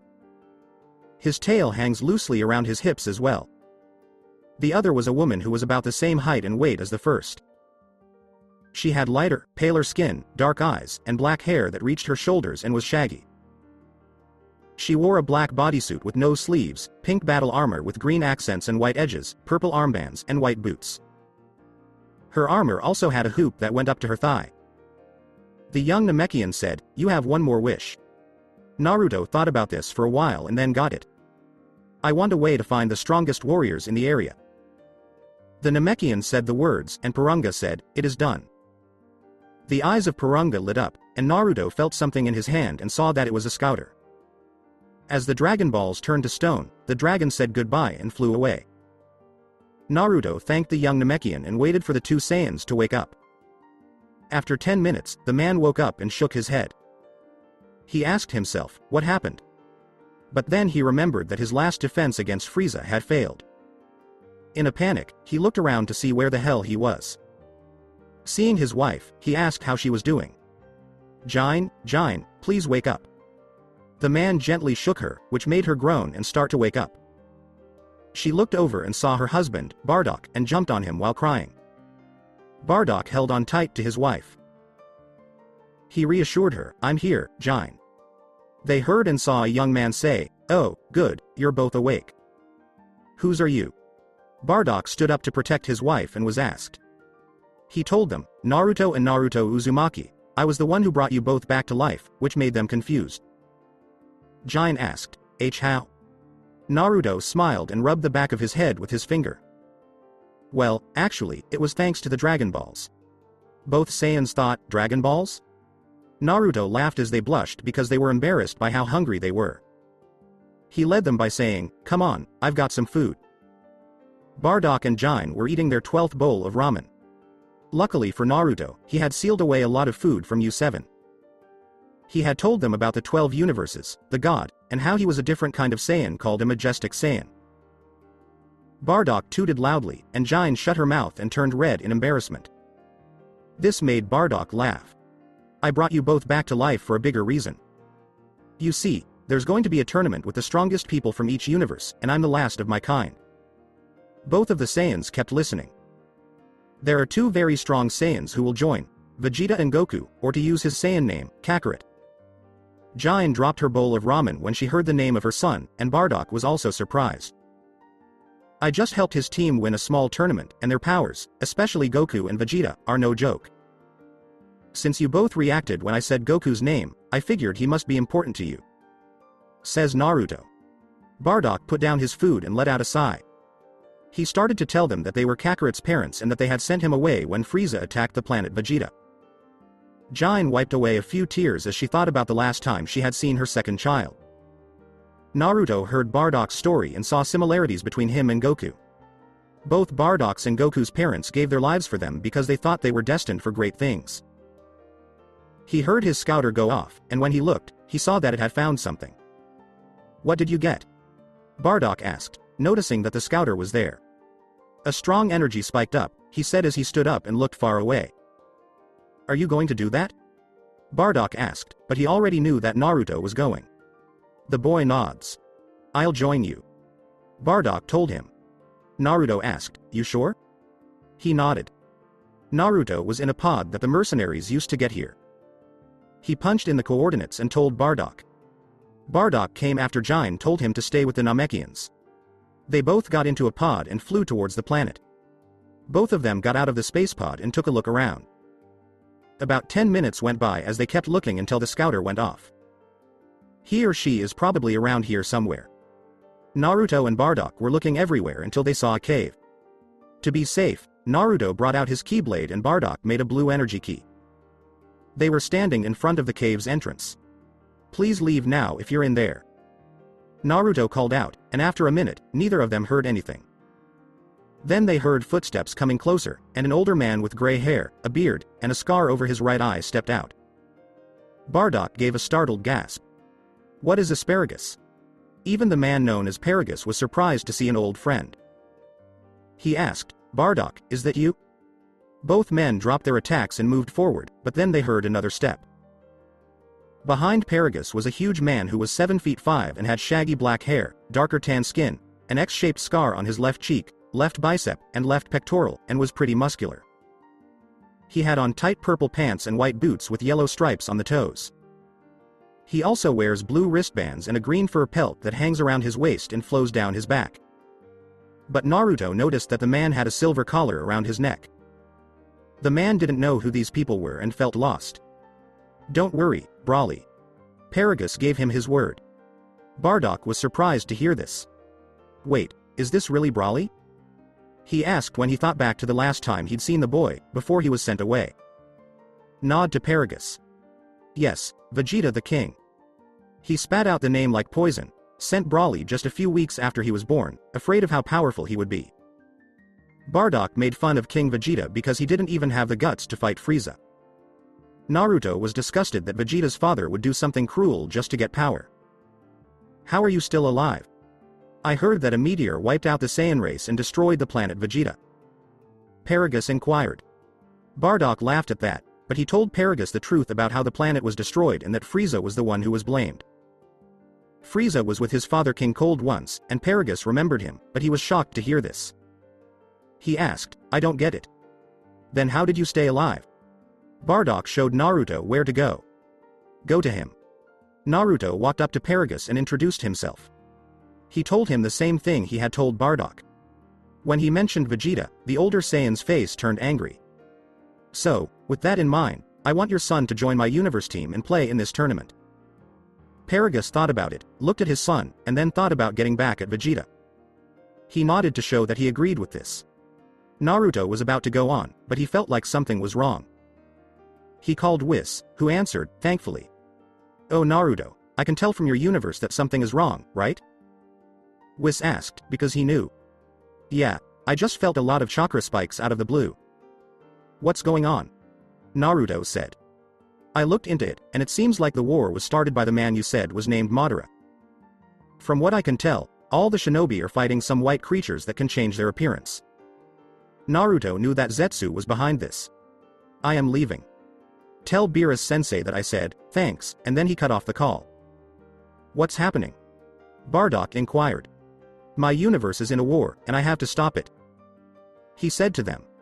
He said, I'm coming, I've been dead for years, and I'm looking for a good fight. I'll come along, too. Brawly has never been on a battlefield before, but he's strong enough to hold his own. Paragus helped out. After a few seconds of looking at both men, Naruto nodded and said, okay, hold on to my shoulder. He told them the same thing as the three men. He put all of his energy into finding one of his friends and then vanished. The battlefield.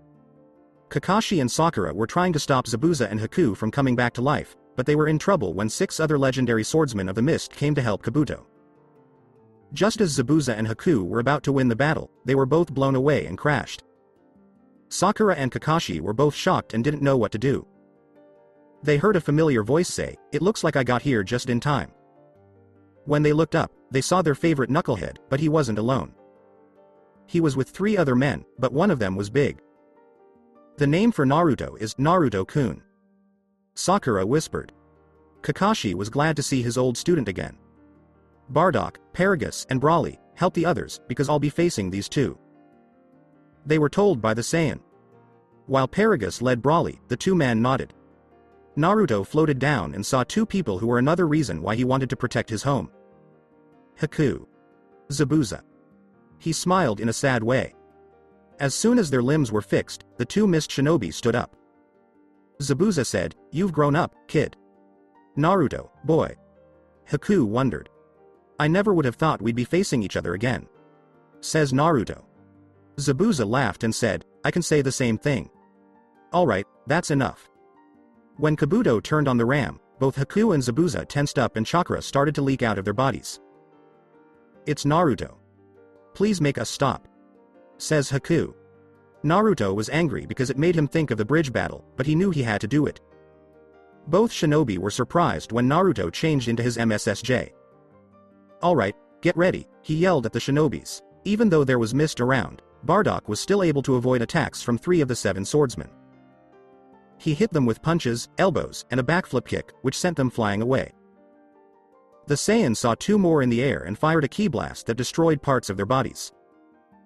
They fell, but slowly came back to life, giving the SEAL team a chance to seal the 2 bodies. He kept fighting 3 of the swordsmen, but one of them left to go after Broly. Broly slammed his fist into the jaw of the last owner of Samahata, sending him away. He quickly turned around and gave a backfist to another swordsman, sending him into a tree. A flying needle pierced Broly's shoulder, causing him to yell in pain. "Broly," said Paragus to his son. The weapon wrapped around the giant Saiyan and was squeezing him, but it didn't last long. When the pain turned to anger, the giant Saiyan broke free and turned to see who did it. Broly charged, grabbing the masked swordsman by the face and slamming him into the ground over and over again, making a deep body crater. "That's enough," Paragus said, but his son didn't listen. Instead, he took a remote from his hip and pressed a button. Broly felt a shock of electricity go through his body, which made him drop the ninja and calm down slowly. Bardock said, "Paragus, what the hell?" as he kicked away 2 Kiri ninjas and shot them away from where they were being sealed. He then floated up in front of the Elder Saiyan with his arms crossed and a look that said, "Explain." Naruto disappeared into the mist and then appeared in front of the Kiri ninjas who had just woken up. He hit them with fast punches and kicks, but they were too fast to avoid them. However, an elbow to the gut and a quick kick sent them backwards. Already annoyed by the Gaki and these newcomers, Kabuto said, "Let's see how you like this." He then activated a ram seal. Zabuza used hand signals. Suton. Water Dragon Jutsu. A huge water dragon jumped out of a river and charged at Naruto. Naruto shot a white ki at the dragon and killed it. Behind the scenes, Kabuto was shocked by this. Naruto jumped as he turned around and hit Haku in the face with his knee, sending him into the ice mirror and breaking it. He then grabbed the ice ninja's legs and spun him around so that he crashed into Zabuza. Kakashi shouted, "Naruto, you have to weaken them so that we can seal them." When he heard his old teacher, he nodded. He put out both hands and made 2 ki balls. He looked at the 2 people who had taught him what it meant to be a shinobi and how to live. "Zabuza, may you find peace in the afterlife with Haku." "Haku-chan, I know why you lied about who you really are, and all I can say is that I'll never forget you," he said quietly as he threw the attacks, which exploded with a powerful blast when they hit. Once the air was clear, the reanimation was slowly coming back to life. The team in charge of sealing the bodies didn't waste any time and went straight to the task. Haku looked over at Naruto and smiled at him. As the seal was finished, she said one last time, "Thank you, Naruto-kun." Naruto felt a tear roll down his cheek and clenched his fist in anger. He yelled in the air and let out his Ki, which blinded the shinobi. When it stopped, the majestic Saiyan with lightning crackling around his body and a bit of muscle showed himself. His hair got a little more spiky, but what really stood out was how much stronger his ki got. The shinobi were shocked by what they had just seen, as were Kakashi and Sakura. However, they remembered Madara's transformation. After beating their opponents, Bardock, Paragus, and Broly went to talk to each other. Naruto flew and landed next to them. When Bardock saw this strong ki energy, he was surprised. If this was the power of the majestic Super Saiyan, then the SSJ of Legend might not be able to match it. Paragus was also surprised, and he might be stronger than Broly, who was also surprised. Naruto made 2 copies of ki and said, "Okay, it looks like we'll have to go our separate ways." He told them, "My ki clones should be strong enough to help you if you need them, and they'll also tell my friends who your allies are." Before he went on, he stopped because he felt a familiar dark, powerful chakra. He narrowed his eyes and looked to the west. He knew of only one chakra that felt like this, and that was the Kyubi. Bardock wanted to know, "What is it?" Naruto said, "I'm feeling a power I'm familiar with, and if I'm right, this will change the battle if we don't stop it." Paragus said, "Broly and I will take care of it." The majestic Saiyan looked at both men, then at Broly and felt his power grow. "Okay, but be careful. If I'm wrong, watch out for the tails," he told them. They nodded, put their hands on the ki clone's shoulder, and disappeared. He gave Bardock a look. The Saiyan father nodded. I'm going to find the jerk who controls the reanimation. I'm sure that once the user is killed, the jutsu will go away. I need you to help my friends fight these white things. Before Naruto left, Sakura called his name and hugged him. She told him quietly, be careful, the Tsuchikage and Raikage want to lock you up. Naruto pulled away from the hug and smiled.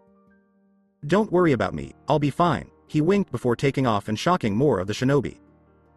Kakashi looked up as one of his students took off.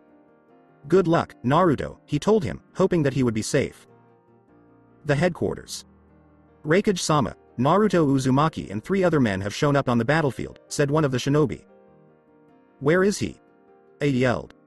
We can't tell Raikage-sama, because he and the other 3 men were gone, the man said. The Raikage was very angry about this, but Tsunade had a ghostly smile because she knew they were going to win the battle soon. Show them hell, kid. Place of battle. Kinkaku had changed into the second Kyubi chakra form, and Darui was fighting him. He was dodging Kinkaku's tails as they stabbed or slammed into the ground, and many of the Alliance shinobi kept throwing jutsu after jutsu, but none of them worked. Kinkaku Kyubi made a black and purple ball and ate it. Darui's eyes widened because he has seen this move before. Earth Squad Defense. He shouted, and the Earth team made a lot of big earth walls. The beast's attack destroyed the defenses and was about to kill the Earth team, but a green wave of energy hit the attack and pushed it back into Kinkaku, causing a big explosion and making many shinobi cover their eyes. When the smoke cleared, Kinkaku got back up and growled to find out who did that. Naruto yelled, "Hey, jackass, up here!" as he was floating. Kyubi Kinkaku growled and tried to attack with his tails, but the majestic Saiyan dodged them easily and shot a ki blast that pushed the beast back a little. "Attack, Brawly!" said Paragus. Brawly yelled as his energy went up, flew toward the beast while avoiding its tails, and hit it in the face with a bone-breaking punch, sending it flying away. But the Saiyan wasn't done. He flew after the beast, grabbed it by the face, and gave it many headbutts until the last one sent the Kyubi Kinkaku flying away before it crashed into the ground. Even though this was a weak version of the Kyubi chakra, it still had some power, but Brawly had no trouble with it. Darui watched the battle and saw the kid from the meeting. He remembered the Raikage's orders, but seeing how strong the kid and his friends were, it would be boring to fight right now. Brawly ran at the beast, slammed his fist into its stomach, and flew forward with it as he did so. He wasn't done yet, so he slammed his knee into the spine and then hit it with a hard axe handle. The Kyubi Kinkaku fell to the ground, making a crater. Kyubi Kinkaku roared and tried to get up, but Brawly quickly slammed his feet into the beast and stomped on it several times before jumping back and shooting many green ki blasts, which caused a big explosion. When the smoke cleared, the Kyubi Kinkaku looked like it had lost. No one had ever been able to beat the beast, but then this big newcomer showed up and beat the enemy like it was nothing. Enough, Brawly. Paragus told the big Saiyan to stop, which he liked. Darui put Kinkaku inside the Kohaku no J and watched as the child, Paragus, and Brawly floated down. The Black Lightning user said, "Look, the Raikage told me to catch you if you're in this battle, but you just saved many lives, including mine, so I won't bother you." Before Naruto could say anything, the ground shook and a huge monster that looked like a person came out. One of the shinobis yelled, "What is that thing?" Brawly and Paragus flew with Naruto. Once they were close, Majestic Saiyan saw the one person who made his blood boil. Uchiha Madara. His ki flared up more and moved at supersonic speed. Then, without warning, the masked Madara was hit in the face with a solid punch, knocking him back but leaving him standing. Madara glared up at the Kyubi Jinchuriki, who he didn't expect to be there, but this was a better time. Before he could say anything, he had to move out of the way of Naruto's ki blasts. He was hit again, this time in the chest by a kick, which sent him even farther back. How could the Gaki be so strong? This was crazy. He looked more closely and saw that the change was the same one he had seen before. Naruto had avoided the Gedo Mazo stomp and fired many ki blasts, but nothing happened. He blocked a punch, which sent him flying through some big rocks. Everyone thought he was dead, but he came out of the rocks, which surprised them. Ow, ow, ow, that's going to leave a mark. The Ki Naruto clone rolled his neck and popped it. Paragus told Brawly to attack, so the Saiyan raced toward the monster and threw a hard punch, which, to Paragus's surprise, made the monster back up. Brawly threw more punches at the monster, but it soon got angry and punched the Saiyan, who blocked it, but it still went through the ground. Naruto flew toward the monster, tilted his head back, and then shot a white ki wave from his mouth. This made the monster fall to its knees, but it was already trying to get back up. Before the majestic Saiyan could attack again, a figure sped by him and turned out to be Broly. Broly gave a nasty punch to the Gedo Mazo's jaw again, making it step back a little farther this time. The Saiyan's punches got louder with each hit. Broly is getting stronger so quickly, Naruto said to Paragus, who was floating next to him. Yes, I trained Broly as best I could, Paragus said with pride. It's amazing that each time he gets hurt, his power grows and his battle instincts get better. He learns as he fights. Naruto looked at the Saiyan and saw that Broly had more to offer, but he decided to save that for later. Instead, he got into a stance and prepared his signature move. The three members of Ino, Shika, and Cho watched the fight. Choji said, "I'm glad he's on our side." Shikamaru was analyzing the battle and then looked over at the knucklehead, whose hand was cupped back and making a white ki energy. Ino asked, "What's Naruto doing?" The shadow possession user said, "I don't know, but I have a feeling it's going to be big." He was all set. "Broly, move!" He shouted as he thrust his hands forward and fired the attack, Majestic Spiral Wave. Broly heard this and moved before the attack hit its target, making the Gedo Mazo roar and fall back. Everyone let out a sigh of relief when they thought that had done it, but that didn't last long. The monster roared and shot lightning out of its body, which took away some of the shinobi's power. The attack hit Broly, sending him flying into a cliff. The collar around the neck broke, which scared the Elder Saiyan. "No, no, no, no, it can't be," Paragus said over and over again in fear. He pulled out the remote and tried to turn it off, but it didn't work. "What was that?" Naruto asked the Saiyan, who jerked away from the look. "I made a device for Broly years ago to keep him under control because his power is too dangerous. During one of our fights, he almost killed me when he lost control of it, so I had no choice but to make the device in case he did it again," said the older Saiyan. When Naruto heard this, his blood started to boil.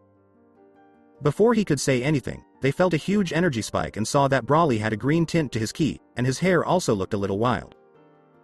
Broly's head snapped up and he let out a loud shout. He jumped out of the cliff and punched the monster in the face, sending a shockwave through the room. He kept throwing big lefts and rights over and over again. This made Naruto's eyes widen. His power grew again, but this time it grew even more. The muscled Saiyan sent a big green ki wave from his mouth to the Mazo's face. The Mazo cried out in pain, but the Saiyan didn't stop. He hit the creature again with a punch that broke its bones and made it fall back. But the Saiyan didn't stop. He started pounding the head, making a crater with each blow. Madara was getting nervous because he didn't know how long the Gedo Mazo would last and he needed what he came for. He saw the Kohaku no J and teleported next to it.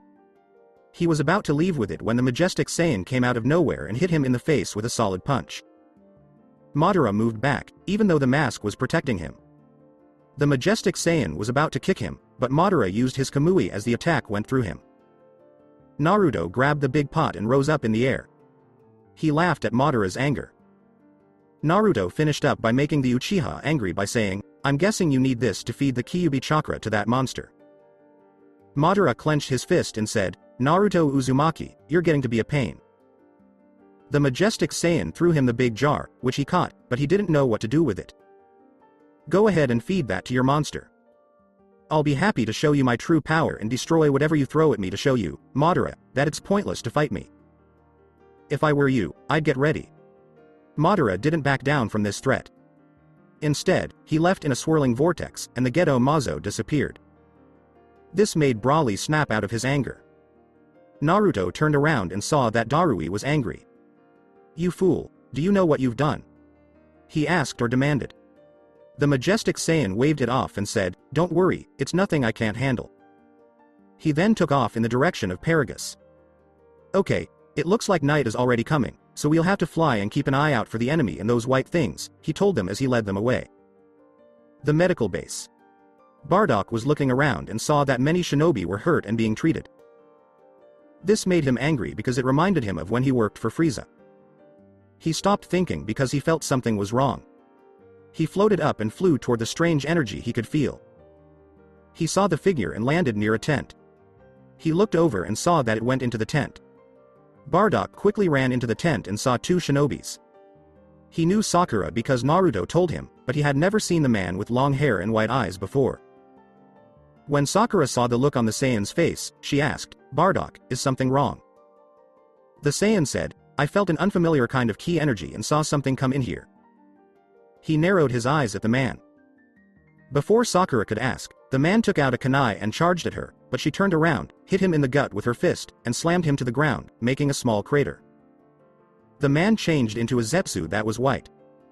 "So you can use the chakra you take in to change into your victims," she said with a tight grip on his throat. Bardock was impressed by how smart and strong the woman was. He also said, "I think there are more of them out there." "Looks like I have work to do," he said with a smile that made him want to fight, then turned around and left as more shinobi came in. The real Naruto. Naruto was able to find out who was behind the Edo Tensei from one of the white zetsus. It turned out to be Kabuto, the one person who made him mad and who he hated just as much as Madara. He also found out that the man had mixed his DNA with Orochimaru's. After getting this information, he destroyed the white zetsu. Right now, MSSJ Naruto had changed into his Kyubi chakra form. His coat was flaming yellow with black markings and a swirl on the back. Without him knowing, it slowly changed into flaming white. "Kabuto," he said, "I won't be kind to you for what I'm about to do to you." Then he flew faster away. He looked down and saw shinobi throwing weapons at him, but he knew these were his enemies. He made 4 chakra arms that shot out ki energies, killing many of the enemies that turned back to white zetsus. When Naruto saw a big one coming at him, he held up a finger to make a small ki Rasen shuriken and threw it. It cut through the creature and then blew up in a blast. He decided to use the new move he'd been practicing to kill half of the enemies. He raised his right hand, focused his ki into it, and added his wind chakra to make a swirling white and blue ball. He gripped the ball tightly and threw it at the enemies, hitting one of them, which exploded into a wind force 3 seconds later, scattering the others. He said, "It looks like everyone will need my help, so let's do it," and then he made thousands of KCM Narutos spread out. He was about to leave when he saw 2 people he knew. He landed in front of them. Nagato. Itachi. Itachi said, "Naruto, it's been a while." Nagato said, "It's good to see you again, but I wish it had been under different circumstances." Naruto nodded because he agreed. "Me, too. I promise you both that Kabuto and Madara will pay for this," he said. The 2 men were then in a trance. "Well, then, we'll see about that, won't we?" Kabuto used the jutsu. Both men charged at Naruto, but he was ready for them and went after them head-on. He blocked Itachi's kicks and sent the Uchiha flying back with a reverse spin kick. Suddenly, he was pulled back and saw Nagato. He disappeared quickly thanks to his instant transmission and appeared behind the former Akatsuki leader, kicking him in the back and sending him flying. What happened to Sasuke? Itachi made hand signs and blew a huge fireball at Naruto. Naruto opened his mouth and shot a ki wave at the attack, which stopped it. Itachi was shocked when Naruto said, "Sasuke is a wanted criminal." He attacked the 5 cages and joined Madara. What did Madara say? He was thinking. Naruto had blocked a shot from Nagato, whose arm had turned into a machine gun that shot a beam. He then made a small ki shuriken and threw it at Nagato's arm, cutting it off. He then gave a kick, sending the reanimated shinobi flying through the ground. Itachi yelled, "Amaterasu! Naruto, watch out!" as the black flames came at the majestic Saiyan. The majestic Saiyan did a backflip to avoid them, landed on his feet, and shot a ki blast at Itachi, who fell but was coming back to life. Kabuto got tired of playing with the gaki and decided it was time to stop. "Naruto, you've been making me look stupid for far too long." Itachi stood up and felt like he was about to lose control of his body. He used this as an opportunity to turn on his Mangekyo Sharingan. Naruto opened his eyes wide and felt something go up his throat. He thought he was going to throw up, but then a crow flew out of his mouth.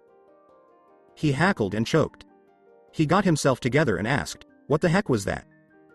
What's going on? Why can't I keep him in check?" Kabuto was stunned. Itachi started to talk about how he had put the Shisui Mangekyo Sharingan inside the crow and used the Koto Amatsukami.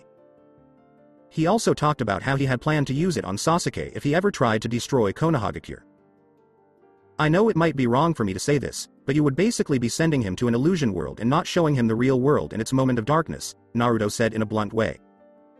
This surprised Itachi a little. Itachi, a lot has happened to me in the past few months, but it feels like years. Sasuke did an unforgivable thing when he attacked the 5 cages, but he also worked with the man who started this war. There's only one thing that can get through to him, and that's you, his older brother. Itachi was quiet as he listened to what the blonde shinobi said, but he had to stop when a summoned creature, a 3-headed dog with Rinnegan eyes, came out. Then a summoned creature that looked like an ancient prehistoric bird came out, and its rider turned out to be Nagato. Naruto looked at the creatures and said, "We'll talk later. Let's take care of this first." He flew up to the bird as Itachi used his Susanoo to fight the dog with 3 heads. Naruto was trying to avoid Nagato's blasts of energy. Using instant transmission, he appeared above Nagato, but then a 3rd hand came out of Nagato's back, grabbed Naruto, and began to drain his chakra. "You're mine now, kid," Kabuto said in a mean way. Naruto could feel that the Kyubi chakra was starting to fade. Thinking quickly, he turned off Kyubi chakra mode, formed his MSSJ-1 keyblade, cut off Nagato's arm, and then fired a small ki blast to knock Nagato off the bird. Nagato started to feel better as soon as his body hit the ground, but just as he was about to get up, Itachi stabbed him with the same sword he had used to trap the 3-headed dog. Naruto fell to the ground when he saw Nagato break. He looked one more time at the Saiyan. "Naruto. You have the power to change this world for the greater good, to make it a better place. Jiraiya-sensei and I believe in you. Good luck, Naruto Uzumaki," he said with a small smile as he was sealed in the sword. Naruto smiled in a sad way, then looked down and clenched his fist in anger. "Damn that Kabuto," he thought. Itachi asked, "What will you do now?" The Saiyan looked into the distance and said in a cold voice, "I'm going after Kabuto. I feel like I'm close to him, and once I find him, I'll force him to drop the jutsu by any means necessary." Itachi could tell that Naruto had changed because he no longer saw the naive fool in his eyes. Instead, he saw something more like a warrior. "I'll go with you, and I'm sure Sasuke will also look for him," he said. Itachi followed Naruto as he flew away. Naruto nodded and said, "All right, but keep up." He asked himself, how does he do that? Ki Naruto, Paragus, and Broly were all in Tsunade. Naruto and the 2 Saiyans flew toward Suna, where Gaara, his best friend, and the Dam Tsuchikage were fighting the Naidem Mizukage and the Sandame Raikage. When he saw that his friend was fighting the Naidem Mizukage Mirage and that the real Mizukage was pointing behind Onoki and looking like he was about to shoot something, he used instant transmission to appear, grabbed the Mizukage's arm, twisted it, and shot a ki at the man, sending him back. Onoki turned around and saw that the person who saved him was none other than Naruto Uzumaki. The majestic Saiyan said, "You're either going to accept my help or keep being a stubborn old man." Onoki gave him an angry look, but he didn't say anything. Naruto saw Gaara walk toward him. "Gaara, it's good to see you again." As he greeted, the Kazekage gave a nod and looked behind the Uzumaki shinobi. He saw 2 men. He told them, "They're friends of mine and allies." After hearing an explosion, the 4 men saw the Sandame Raikage, whose armor looked like lightning. Onoki told him, "The Sandame Raikage." Naruto, still in MSSJ form, flew at the man with a punch, but the man dodged it, so Naruto turned and hit the Raikage with a quick, hard kick. The Raikage fell back, but stayed on his feet. He then kept firing ki, but the Sandame Raikage was easily avoiding them. Naruto thought, "This guy is fast and strong. I'll have to change into my MSSJ2 form." He tensed up and yelled loudly as he changed into his second form. The Alliance Shinobi and Temari were both shocked by this. Broly began to shake and get more tense, and he let out a growl. Paragus noticed this. He told his son, "Broly, calm down," but that didn't help. He yelled and ran straight at the Raikage. "It's time to fight." Naruto stopped in the middle of the battle as he quickly sidestepped and a gust of wind blew back. He looked up and saw Broly charging after the Raikage, who was blocking the attack head-on but being pushed back.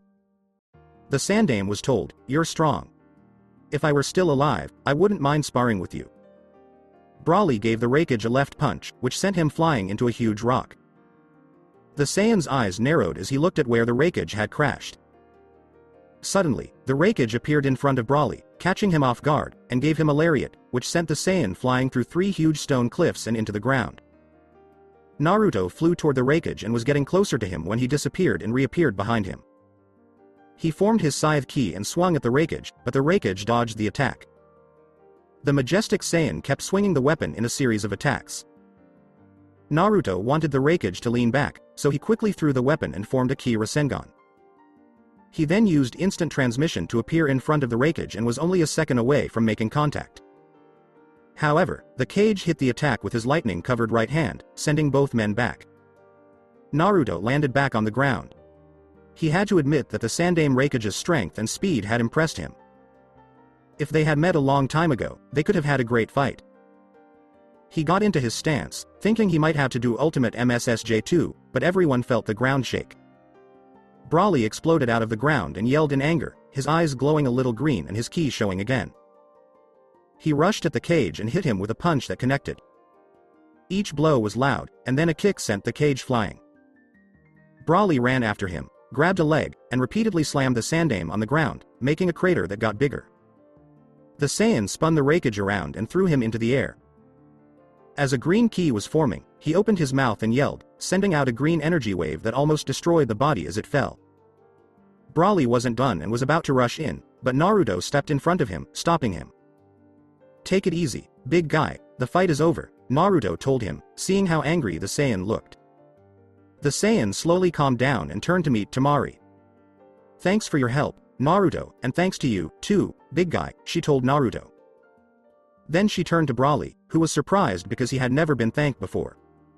"No problem," he said. "I'll go see if your brother needs help." He flew with Broly, who met with Paragus and Gaara, who were just sealing the second Mizukage. Naruto said, "Looks like you've got this under control." "I'm guessing you're a shadow clone," Gaara said with a nod. He thought. "Yeah, the boss is taking care of more important things.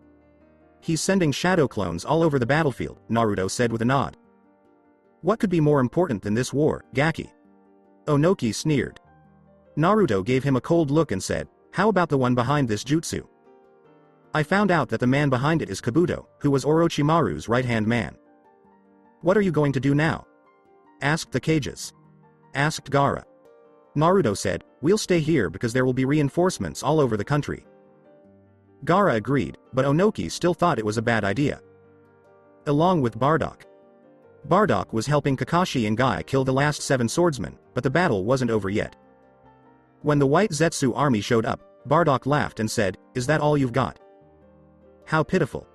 He then flew at the army, took out 10 of them, and started blasting them. The Saiyan warrior saw one jump at him, but he kicked it away with a high kick. He then made a blue ki ball and said, "Try this." Throwing the ki, it hit one of the Zetsu, which blew up and killed a lot of the army. More Zetsus showed up, but Bardock didn't stop. Just as he was about to attack, half of them were destroyed by a ball of white energy. The Saiyan looked up and saw what looked like a person on fire, but when he looked closer, he saw it was Naruto. He was confused. "It's another one of my powers, and the real me sent backup." Bardock nodded and then fired a white Zetsu, and Naruto's chakra arms shot out ki balls. Itachi followed the real Naruto as he flew. "So you were chosen to be the god of destruction for this universe?" asked Uchiha, who is now dead. Naruto nodded as he told him about the 12 universes and how he was an alien called a majestic Saiyan and a god. "Yes, since then I've been training in the way of the destroyer under Beerus sensei, who is a god from another universe." "What are you going to do when you see Sasuke?" he asked, but before the Uchiha could answer, Sasuke flew by them and saw him. Naruto flew faster, so Itachi could talk to Sasuke. Naruto said, "Good luck, Itachi," and then he locked on to a dark chakra that felt like Orochimaru's. He flew faster because he wanted to get there as soon as possible. Battlefield of Suna. Ki. All of a sudden, Naruto felt a huge amount of chakra. He looked up on a cliff and saw a man with a bandage, but the other person made many people's hearts drop. The man had fair skin and black hair that went down to his waist, with a bang that covered the side of his face. He wore red armor, but underneath, he wore a blue high-collared, long-sleeved mantle that splits down the lower half, a simple, light brown obi, and a belt. When the person opened his eyes, the Sharingan was revealed, giving every shinobi chills. This was one of the most feared shinobi who had ever lived. Uchiha Madara. Who are they? Naruto asked straight out. Madara Uchiha? How? Still shocked, Onoki said. Wait a minute, that man with the Sharingan is really Madara Uchiha? Now Naruto was confused. Who the hell is that man in the mask? He saw Madara jump down in the shinobi force attack, but he fought through them like they were nothing. He grabbed a sword to block blade attacks and threw it at a shinobi, killing him, and grabbed an explosive note and slapped it on a shinobi, kicking him into a group of shinobi, which set off the bomb and killed them all. He'd had enough, so he charged Madara and hit him in the face with a punch. Madara went flying back, but landed safely. In his MSSJ2 form, Naruto was in front of the Alliance force. Madara narrowed his eyes at the majestic Saiyan, made a few hand signs, and said, "Kaiten, great fire annihilation." He then blew out a huge sea of flames. When he saw the attack coming, he called out to Broly while he and the giant Saiyan focused their ki energy in their mouths. When they were ready, they both shouted, releasing a wave of green and white ki that combined. The attacks collided, causing an explosion of smoke to cover the battlefield. Madara appeared and killed more members of the Alliance. He dodged sand attacks and jumped high in the air, but Naruto appeared behind him and shot his majestic spiral wave, but a blue aura that formed into a humanoid figure protected Madara. Madara's Susanoo made 2 more arms out of chakra and turned them into swords, then he attacked the force. Naruto fired a lot of ki blasts at it to get its attention, which he did when he dodged a blade and kept firing. Broly did the same thing as he charged while dodging the blades. He landed a punch on Susanoo's chest, which shook the humanoid shield. The humanoid armor raised its arm and came down with the sword on the Saiyan, but to the Uchiha's surprise, Broly caught the hand. Gaara took advantage of the distraction to pull Madara out of the Susanoo. He then threw him into the air, where Naruto hit him with a white ki-covered fist, sending Madara crashing to the ground. Not done yet. The majestic Saiyan made a ki Rasen shuriken and threw it at the Uchiha who was on the ground. The shuriken hit the Uchiha and exploded into invisible ki blades. Naruto waited to see what happened. To his surprise, Madara was unharmed, just like he was in Susanoo, but his eyes were purple and had black rings around them. The majestic Saiyan thought, Rinnegan. Madara, still in his Susanoo, jumped onto the cliff next to the control Nidem Tsuchikage. That boy seems to have powers I've never seen before, he said. Not to mention that last attack. My Susanoo cracked a little, so whatever he did wasn't just chakra. This could get interesting. He made some hand signs and the Susanoo did the same. Everyone was ready for the attack until they saw a dark cloud over them. They all looked up and felt fear as they saw a huge meteorite that looked almost like a planet heading straight for them. Naruto's eyes almost popped out of their sockets when he saw how strong this guy was. He flew quickly to Broly and Beerus and said, "Okay, big man, I'm going to need your help with this. Try to stop that meteor. Hurry up." Broly, he told him. When he realized this, he flew toward the giant meteor, slammed his hands against it, and yelled to stop the attack. Naruto yelled as his ki went up and electricity crackled around his body. The battlefield shook all around, and the Alliance tried to stay on their feet. With a louder shout, he changed into his MMSJ3, but he wasn't done yet. He was still making his main attack. Madara was impressed by the man's strength. He activated the jutsu again as a second meteorite fell on top of the first one and said, "Let's see how you handle this." The Saiyan gritted his teeth and still held up the huge meteor. Broly was having trouble now that the weight had doubled and he was being pushed down. The Saiyan was getting angry as he tried harder to hold it, and he let out a loud shout as his ki flared up like crazy and his eyes turned bright green. He started to push the meteorites back, which shocked the former Uchiha leader. The attack was ready for Naruto. "Bro, let go," he yelled, but the Saiyan didn't hear him. He cursed at this, but Broly pushed the meteorites away and opened his mouth. Naruto jumped on this chance and shot a super majestic spiral wave, which mixed with Broly's mouth ki blast and hit the first meteorite. It took a few seconds, but the first one was gone, and the second one was gone soon after. Naruto fell to his knees and his MSSJ3 form went back to normal. Broly fell down a little tired while Beerus checked on him. Kabuto said through the dead Tsuchikage, "That boy is really starting to annoy me." Madara looked at Naruto and Broly and said, "Let's see how they handle this." It was the first time in a long time that he might have found a worthy opponent. The Alliance force was attacked by a giant tree with sharp branches. Naruto, Beerus, and Broly flew up to help. "This guy is crazy," Naruto said, but his ki was going down and would soon be gone. He hoped that more help would come. His prayer was answered when a KCM clone showed up. Good, I was about to run out of ki and chakra, Naruto said with a sigh of relief. The ki clone did the same thing as it pooped away as KCM. Naruto nodded and gave a thumbs up. So that's it for today. I hope you guys enjoyed it. Don't forget to like, share and subscribe to the channel for more awesome stories like this. Thank you. See you all in my next video.